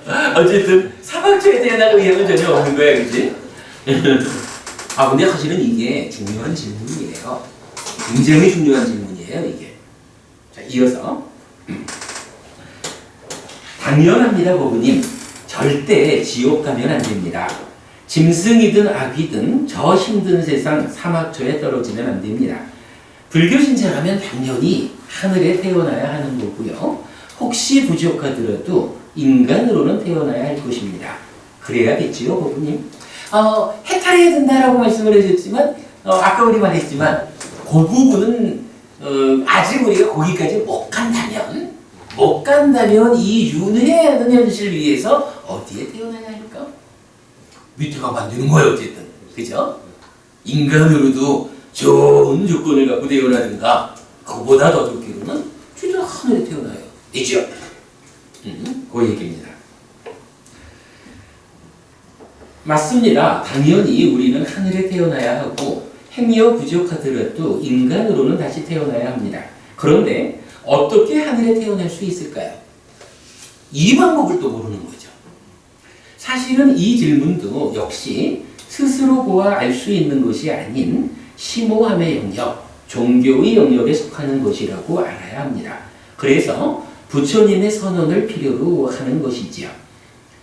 이제 부처님은 바로 이 질문에 대한 답으로 선행과 악행의 업들에 대한 과도복이 존재한다 고 말해주는 것입니다. 그러니까 빠야시경이 말하는 세 가지잖아요. 저 세상은 있다. 파생하는 중생은 있다. 행위에는 과보가 따른다. 이 세 가지 모두가 따지면 스스로 보아 알 수 있는 영역의 주제가 아닌 거예요. 그러니까 그 부분에 대해서 우리는 어떤 견해를 가질 것인가 하는 것이고 지혜를 통해서 확실히 보아서 알을 가진 부처님은 우리한테 이러한 견해를 가져라. 그리고 이런 방법을 통해서 확실히 알아라. 이렇게 우리가 어떤 견해를 가져야 하는지 알려주는 내용인 거죠. 자, 이어서 봅니다. 농사를 지으면 흉작이든 풍작이든 결실이 있듯이 행위, 즉 업에도 고든 락이든 과와 보가 따른다는 것입니다. 과와 보는 업에 따르는 결실을 두 단계로 구분해 말하는 것인데 다음 주에 말씀 나눌 업에 대한 이야기에서 설명해 드리겠습니다. 요거는 이제 그 마음 이야기 그때 이야기입니다. 어쨌든 업에는 이렇게 과와 보가 따른다는 것이 부처님이 선언해 주는 내용입니다. 그리고 어떤 업을 짓느냐에 따라 어떤 과와 보가 뒤따를 것인지도 알려주는데 나쁜 행위, 즉 악업에는 괴로움의 과와 보가 따르고 착한 행위, 즉 선업에는 행복의 과와 보가 따른다는 것입니다. 자, 여기까지 이제 마음 이야기에서 옮겨온 거고요. 이제 이 세 가지 바른 견해는 하나의 의미로 연결됩니다.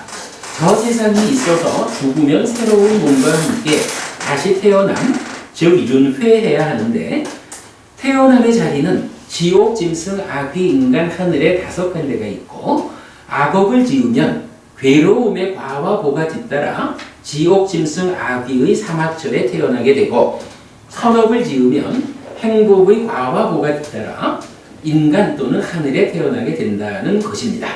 이것이 빠야시경이 알려주는 윤회를 중심 주제로 하는 바른 견해의 의미입니다. 요거 여러분 잘 아시자고요. 하여튼 요 내용은요. 3살 어린아이도 알아야 되고 여든 어르신들도 놓쳐서는 안 돼요. 가장 중요한 이야기입니다.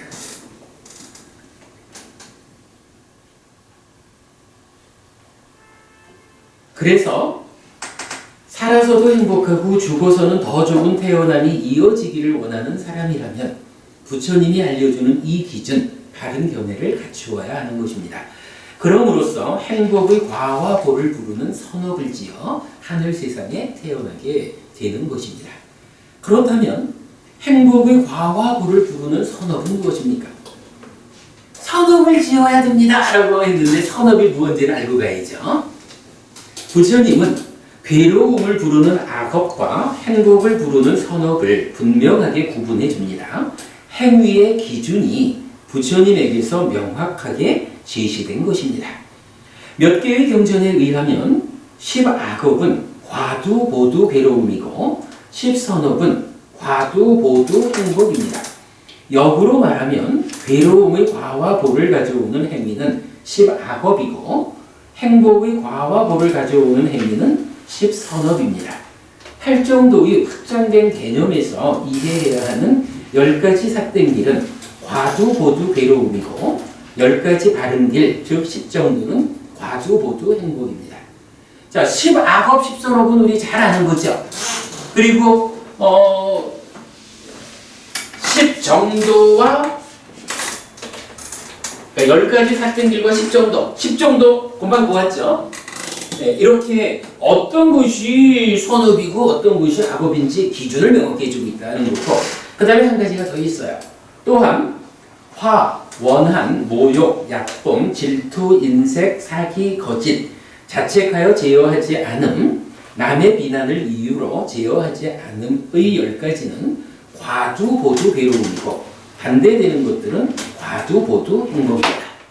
그러니까 여기서 우리가 어떻게 살아야 되느냐?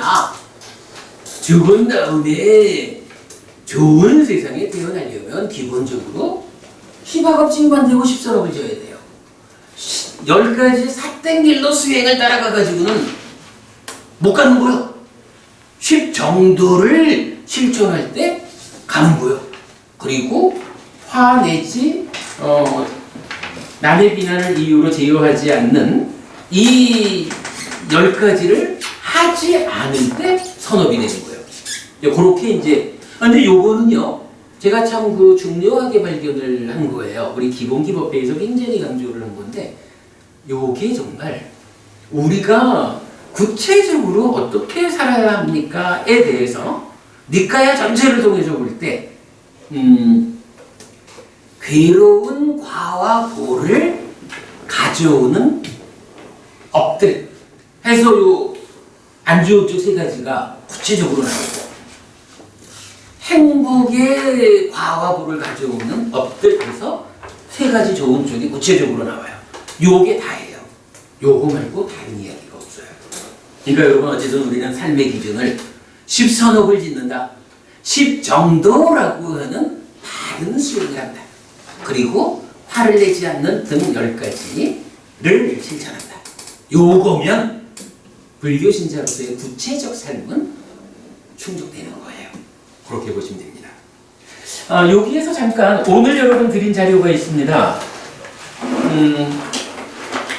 오늘 드린 자료에 한 장을 넘겨보면 디가니까야 첫 번째 경이 법망경이잖아요. 거기 보면 62가지로 삿된 견해가 나오고, 이 삿된 견해라는 것은 다 3, 4화합 초기 동요하기 때문이다. 여기서 동요한다는 건 뭐예요? 1차 인식에 간섭하는 무명의 요소를 동요라고 말한 거죠. 이게 무명이 버려지고 명이 일어나면, 그래서 1차 인식의 자리가 완전해지면 3, 4화합 촉이 동요하지 않는다 이거죠. 근데 62가지 삽된 견해라는 것은 다 무명의 요소가 간섭하는 것 때문에 3, 4화합 촉이 동요하는 것 때문에 생겨나는, 즉 세상 일을, 삶의 일을 바르게 보지 못하는 견해다. 잘못된 알을 초래한다. 여기는 있죠. 이 경전 다 읽어보진 않겠습니다. 62가지 삿된 견해 중에 애매모호한 자들이라고 해서 이렇습니까? 저렇습니까? 라고 질문을 하면 이유는 한 가지요. 이게 유익한 것인지 해로운 것인지를 확실하게 몰라. 확실하게 모르다 보니까 누가 질문을 하면 이것도 아니고 이것도 아니고 이것도 아니고 이것도 아니고 이렇게 마치 뱀새하고가 미끌미끌 빠져나가듯이 확실한 답을 주지 않고 피해가는 사람들을 말해요. 그런데 이러한 애매모호한 자들이 피해가는 이야기, 이런 유익한 것인지 해로운 것인지를 확실하지 못하기 때문에 피해가는 그것에 구체적인 질문이 뭐냐 하면 5페이지로 가볼게요. 4페이지 제일 아래네요. 자, 4페이지 제일 아래쪽에 가면 만일 그대가 저 세상이 있어? 라고 내게 묻고 내가 저 세상은 있다라고 생각한다면 나는 저 세상은 있다라고 대답해야 할 것이다. 그러나 나는 이러하다고도 하지 않으며 그러하다고도 하지 않으며 다르다고도 하지 않으며 아니다라고도 하지 않으며 아니지 않다고도 하지 않는다. 무언가 딱 꼬집어가지고 잘못했다라고 책망하기에는 좀 곤란해. 뭔가 확실하게 대답을 안 하니까. 근데 질문한 사람한테 답이 되나요? 답이 안 되는 거예요. 왜 이렇게 구체적인 답을 주지 못하고 이렇게 저렇게 빠져나가는 이야기를 하느냐 하면 어떤 것이 우리한테 유익하고 어떤 것이 우리한테 해로운 건지 이거를 확실하게 모르다 보니까 이렇게 회피하는 발언을 하는 거예요. 동일한 이야기를 이어서 보면 만일 그대가 저 세상이 없어 라고 내가 묻고 내가 저 세상은 없다라고 생각한다면 나는 저 세상은 없다라고 대답해야 될 것이다. 그러나 나는 이러이러하게 하지 않는다. 세 번째가 저 세상은 있기도 하고 없기도 하고 네 번째가 저 세상은 있는 것도 아니고 없는 것도 아니요. 요거는 여러분 인더식의 네 가지 사유 체계죠. 그러니까 저 세상이 있을까 없을까라고 하는 저 세상의 유무를 놓고 이거에 대해서 이거다 저거다 이거기도 하고 저거기도 하다 이것도 아니고 저것도 아니다 라는 네 가지 사유의 구조가 있는데 그런 질문에 대해서 구체적으로 확답을 안 하고 피해간다는 거예요. 그리고는 이제 이어가지고는 5, 6, 7, 8은 동일한 구조에서 화생은 있어 없어 이렇게 그러니까 저 세상의 문제가 이어서 화생으로 온 거예요. 그 다음에 9번부터 12번까지는 잘 지은 업과 잘못 지은 업의 결실과 과보는 있어? 이렇게 해서 네 가지로 물어요. 그리고 이제 마지막 네 가지는 열애는 사후에도 존재하고 그래서 13무기 얘기를 하거든요. 그러면 이게 결국은 저 세상의 문제, 화생의 문제, 과와 보의 문제 요 세 가지에다가 열애의 존재 여부지만 뭔가요? 지금 빠야시경에서 저 세상은 있다라고 부처님은 어때요? 있는지 없는지 이렇게 말하지 않잖아. 저 세상은 있다라고 확답을 주죠. 결정을 해주죠. 화생하는 중생 있어! 라고 결정을 해주죠. 과와 보가 따르는 것이요! 라고 확답을 지어주죠. 왜 이런 차이가 있을까요? 요 내용은 이제 사실 육사외도 중에 산자야 벨라티푸타라고 하는 외도의 스승의 이제 그 주장이에요. 근데 부처님하고 이 산자야라는 외도의 스승하고 어떤 차이가 있길래 이렇게 다를까요? 한 가지예요. 산자야라는 이분은 유익한지 해로운지 이 부분에 대해서 확실하게 알지를 못하다 보니까 요리조리 빠져나가는 답을 하는 거야. 근데 부처님은 누구예요? 완전한 깨달음을 실현해가지고 이거는 유익한 것이다, 이것은 해로운 것이다 라고 확실하게 아는 분이요. 모르는 게 없어. 확실하게 하라고. 확실하게 아니까 제자들을 위해서 확실하게 답을 줄 수 있는 거야. 그죠? 그것도 반복되지만 부처님은 완전한 깨달음을 실현한 분이에요. 그래서 그분의 가르침은 완전한 가르침이에요. 우리 삶의 현실에 예외 없이 적용되는 확실한 길 안내예요. 부처님은 그렇게 답을 줍니다.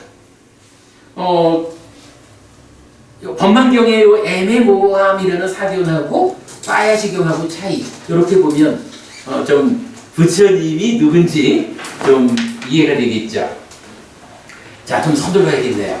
이제 그 다음에 4번 윤회의 선언 그래서 단견 또는 단멸론의 극법 이렇게 나와요.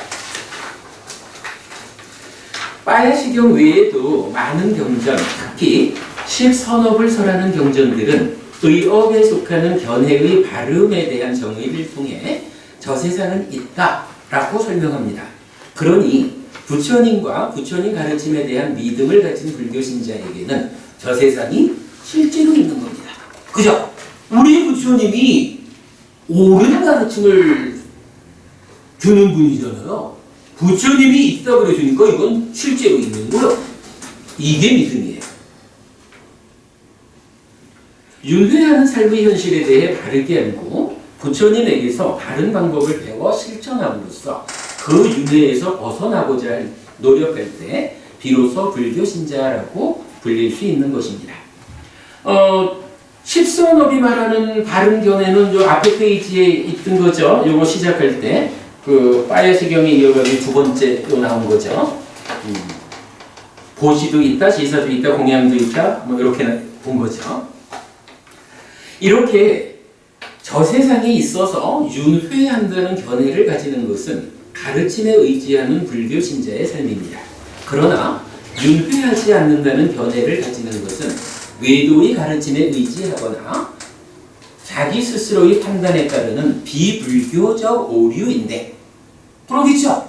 부처님이 있다고 한 것을 없다라고 하는 것은 외도를 따라가는 거거나 자기 혼자 생각이거나 이런 거죠. 단견 또는 단멸론입니다. 부처님이 완전한 깨달음을 성취한 분이고 그의 가르침이 완전한 가르침이라면 이것은 사실입니다. 이런 사실 위에서 살아가는 사람이 불교 신자입니다. 자, 여기서요. 오늘 드린 자료 앞에 있는 거. 예.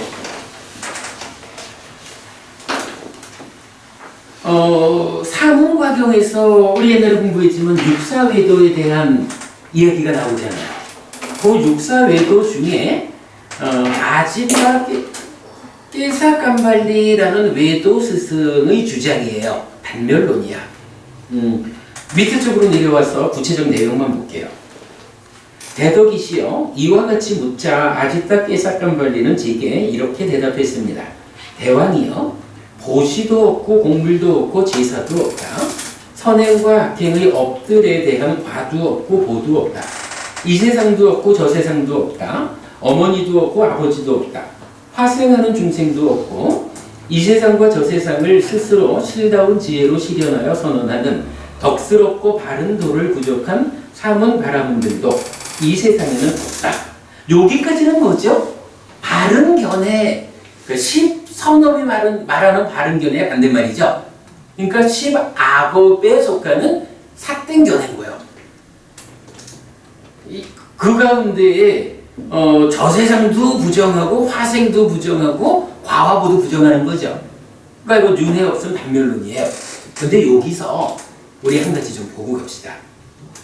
자, 이 인간이란 것은 사대로 이루어진 것이어서 임종하면 땅은 땅의 몸으로 들어가고 돌아가고 물은 물의 몸으로 들어가고 돌아가고 불은 불의 몸으로 들어가고 돌아가고 바람은 바람의 몸으로 들어가고 돌아가고 감각 기능들은 허공으로 건너갑니다. 요 이야기, 요 부분이 우리 이런 얘기 좀 들어보지 않나요? 사람들 뭐 얘기하면 죽으면 지수학폭은 지대는 지대의 영역으로 가고 화대는 화대의 영역으로 이렇게 말하는 경우 들어보죠. 근데 사람들이 문제는 이렇게 죽으면 몸이라는 것은 지수학폭으로 뿔뿔이 흩어져서 가고 이렇게 말하는 거를 부처님 가르침이라고 알고 있다고요. 홍보부님 어떠신지 모르겠어. 근데 보통은 불교 신자들이 이런 말을 하죠. 근데 여기서 보면 이게 부처님 얘기가 아니라 아지타 깨사깜발리라는 단멸론을 주장하는 외도 스승의 견해인 거예요. 좀 마저 읽어보면 관을 5번째로 한 4사람이 시체를 메고 갑니다. 성경문은 화장터까지만 읊어질 뿐입니다. 뼈다귀는 잿빛으로 변하고 현봉은 재로 끝날 뿐입니다. 보시란 어리석은 자의 교설일 뿐이니 누구든 보시 등의 과보가 있다고 설하는 자들의 교설은 공허하고 거짓되고 쓸데없는 말에 지나지 않습니다. 어리석은 자도 현자도 몸이 무너지면 단멸하고 멸절할 뿐이라서 죽고 난 다음이라는 것은 없습니다. 라고. 요거 완전히 그 육사외도의 가르침 중에서도 대부분들은 뭐 윤회를 하는데 어떻게 하고 이런 식으로 이제 그 윤회 자체를 잘못 이해하고 있는데 요 아지타 깨사편발리라는 요 사람은 단멸론이 죽으면 끝이야 윤회 없어 그렇게 말을 해요. 근데 여기서 구체적으로 제가 주목한 게 뭐냐면 지수화풍 4대라는 것이 지는 지대로 들어가고 돌아가고 하고 지수화풍 4대가 그렇게 흩어지는 것을 말하고 있죠.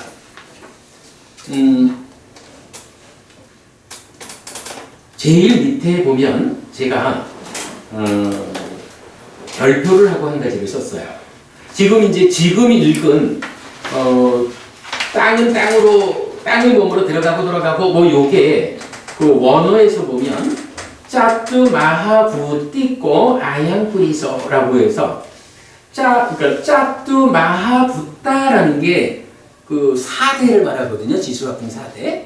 그러니까 여기서 아양뿌리소 뿌리사가 사람이에요. 이 사람이라는 것은 4대로 이루어진 것이다. 이렇게 말을 해요. 근데 이거 누구 얘기냐고 부처님 얘기 아니에요.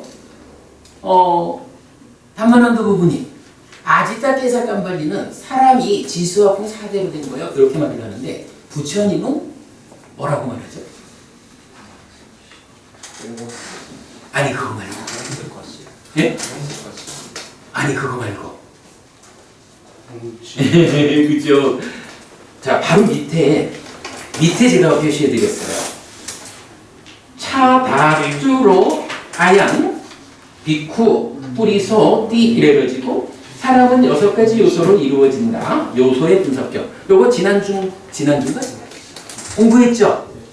그래가지고 지수화풍 공식이라고 하는 특히 그 가운데 공이라는 것은 지수화풍을 공간으로서 규정해 주는 거라면 같은 물질의 영역으로 본다면 식이라고 하는 이 한 가지 요소가 물질에 종속되지 않는 독립된 그래서 몸이 죽어도 따라 죽지 않는 식이라는 윤회의 주체 요 얘기를 우리가 하는 거잖아요. 이 2가지를 보면 어때요? 부처님은 윤회하는 식, 그러니까 식의 윤회를 말하는 가운데 사람이라는 존재를 어떻게 말하냐 하면 6가지 요소, 지수, 화풍, 공식이라는 6가지 요소로 사람이 구성되어 있다는 거예요. 그 중에 지수, 화풍, 공은 몸을 구성하는 거고 식은 죽으면 다음 생으로 윤회해서 가는 거예요. 그런데 단멸론을 말하는 아지타 깨사깜발리는 뭐라 그래요? 사람이 지수, 화풍 4대로 구성됐다는 거예요. 요거 뭐예요? 우리가 뭐 늘 유물론 얘기를 하지만 제1차적 존재가 물질인 거예요. 인도에서 물질은 지수화풍이라고요. 규정하려고 공이 들어가지만 그러니까 지수화풍이라는 이 물질 4가지로서 인간을 규정했다라는 게 뭐냐 하면 바로 1차적 존재는 지수화풍이라는 물질뿐이에요.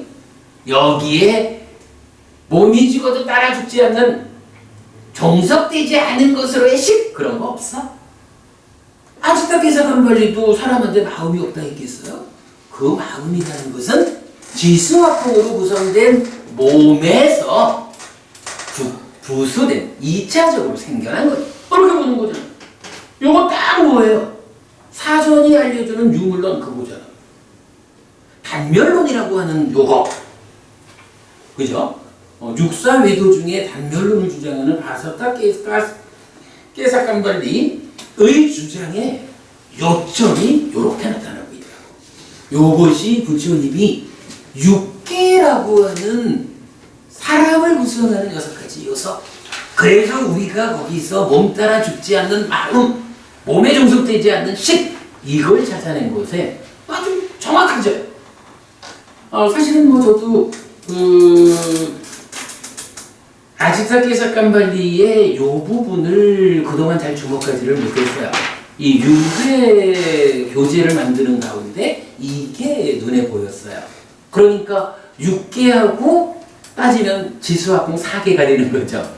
요 차이에 의해서 윤회한다, 안 한다 라는 부분이 명확히 구분되죠. 제가 볼 때는 오늘 공부 중에 아주 중요한 부분인 것 같아요.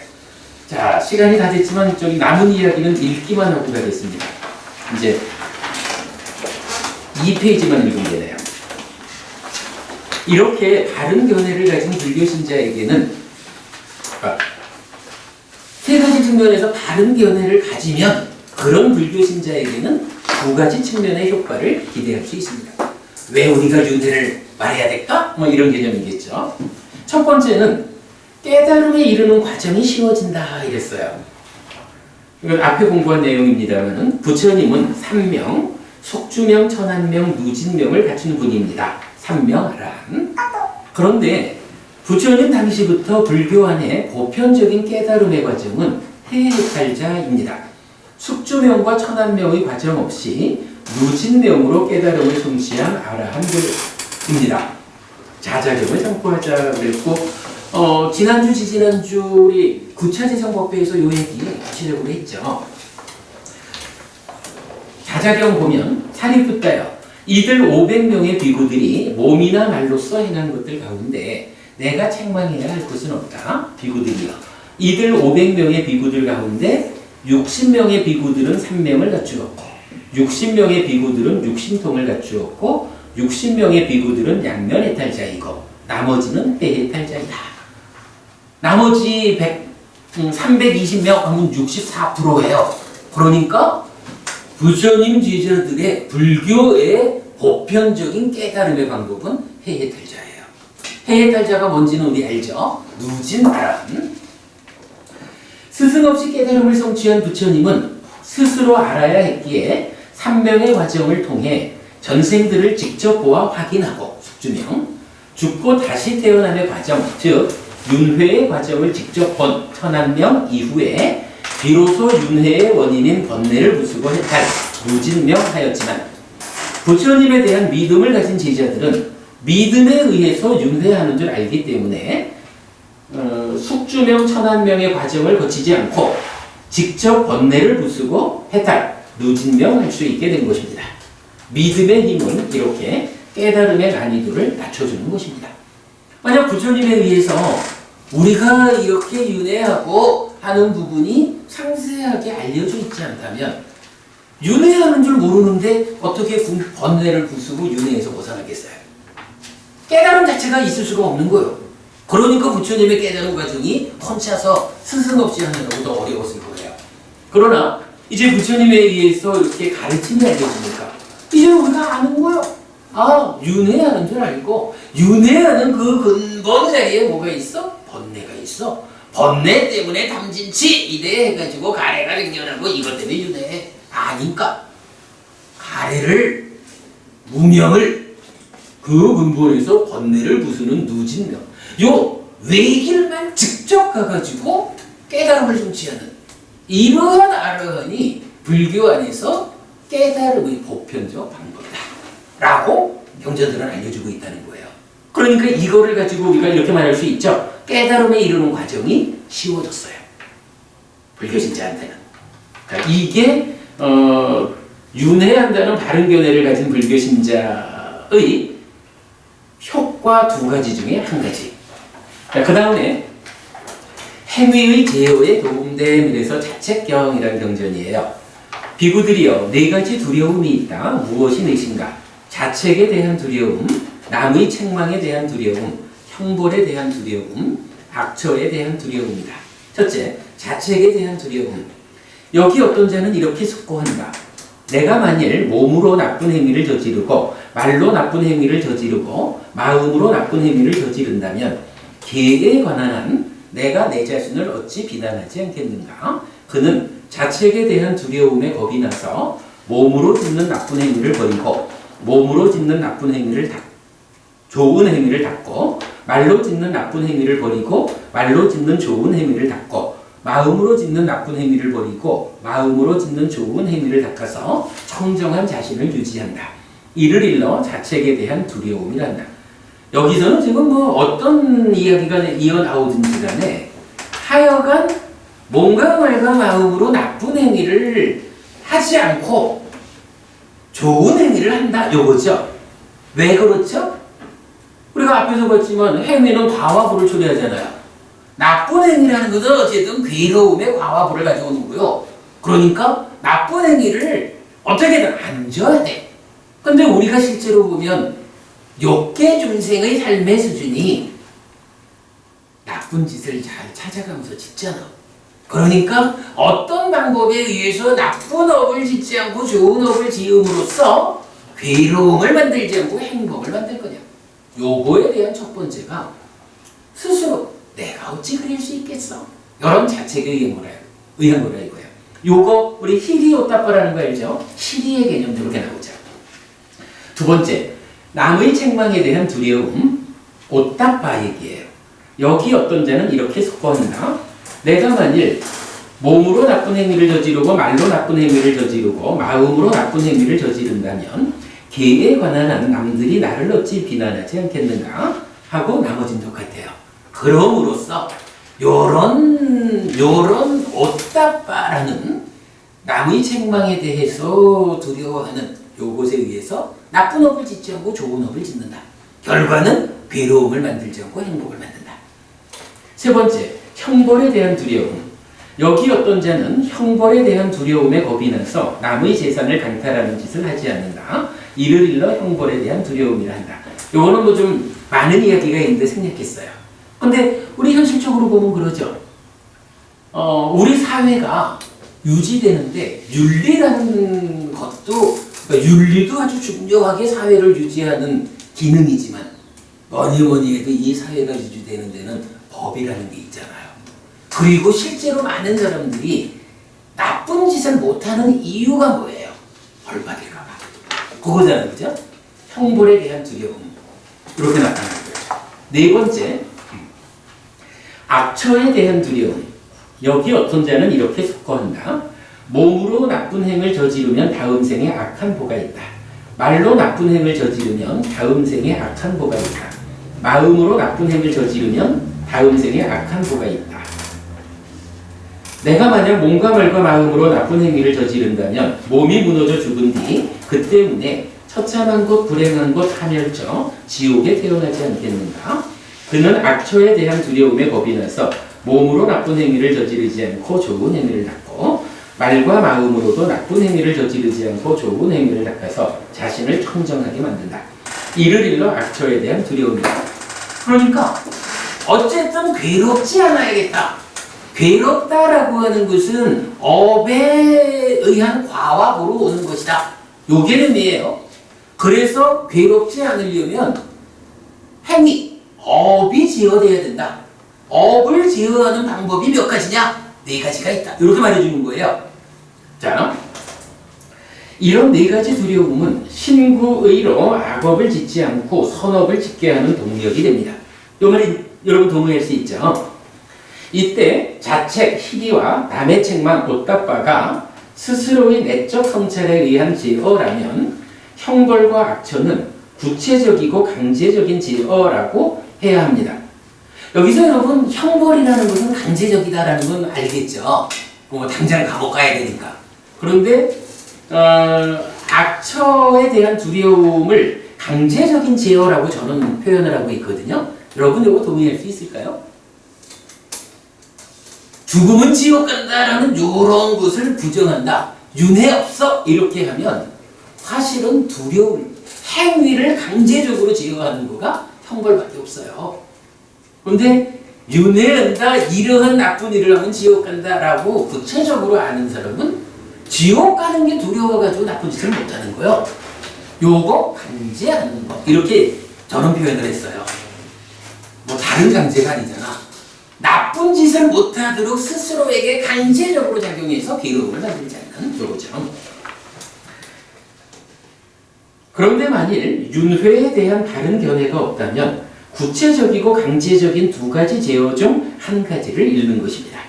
그럴 경우에는 죽을 때까지 들키지 않을 수만 있다면, 그래서 형벌을 받지 않을 수만 있다면 어떤 악업이든지 지을 수 있는 나쁜 소지를 남기게 되는 것입니다.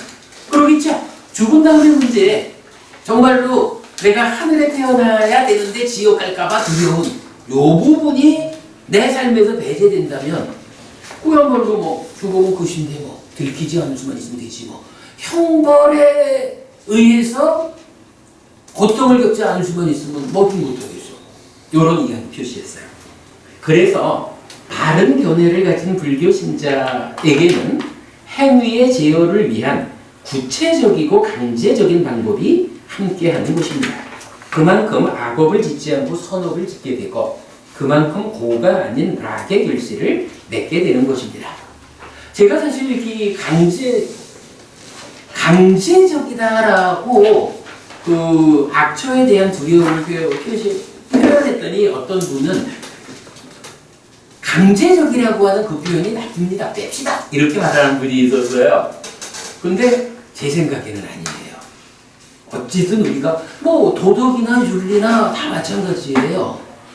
우리가 남들에게 피해되는 행위를 하면 결국은 그게 돌아와가지고 나한테 괴로움을 만든다, 뭐 이런 내 삶에 괴로움이 생겨나지 않게 하기 위해서 우리가 법이고 윤리고 도덕이고 이런 것들이 있는 거고, 그거는 그만큼 나의 행위가 괴로움을 만드는 악업을 짓지 않게끔 스스로를 강제적으로 제어하는 수단이라고요. 강제적인이라는 표현은 나쁠지 몰라도, 그러나 윤회합니다. 그래서 우리가 나쁜 업을 지으면 지옥 갑니다 라는 죽음 이후에 대해서 분명히 아는 것은, 강제적으로라도 내 행위를 제어해가지고 나쁜 일을 하지 않고 행복을, 그러니까 괴로움을 만들지 않게 하는 강제적인 수단으로 존재하는 거예요. 그럴 때 강제적인 두 가지 중에 이 한 가지를 버리고 나면, 한 가지만이 나를 강제한다라고 하면 나쁜 일을 통해서 괴로움을 만들 확률이 커지는 거예요. 실질적으로 강제적인 수단이 하나 늘어난다는 것은 긍정적인 일이죠. 그래서 저는 이제 윤회라는 바른 견해를 가지면 어떤 효과? 이럴 때 한 가지는 깨달음이 쉬워진다라는 거고, 한 가지는 행위를 제어하는, 괴로움을 만들지 않는 삶에 도움이 됩니다. 이렇게 말한 거예요. 뒤에 참고 있는 것 여러분 읽어보셔요. 사생과 오도윤회에 대해서 사자후의 풍경을 제가 참고로 올려드렸어요. 여기까지 하겠습니다. 또 좀 늦었습니다. 수고하셨습니다. 열심히 했는데. 그래도 오늘 우리 공부 중에 이참 6개하고 4대하고 요 부분 비교해서 공부는 참 의미 있는 일이죠. 아빈여 부모님 이 부분 아직 못 보셨죠?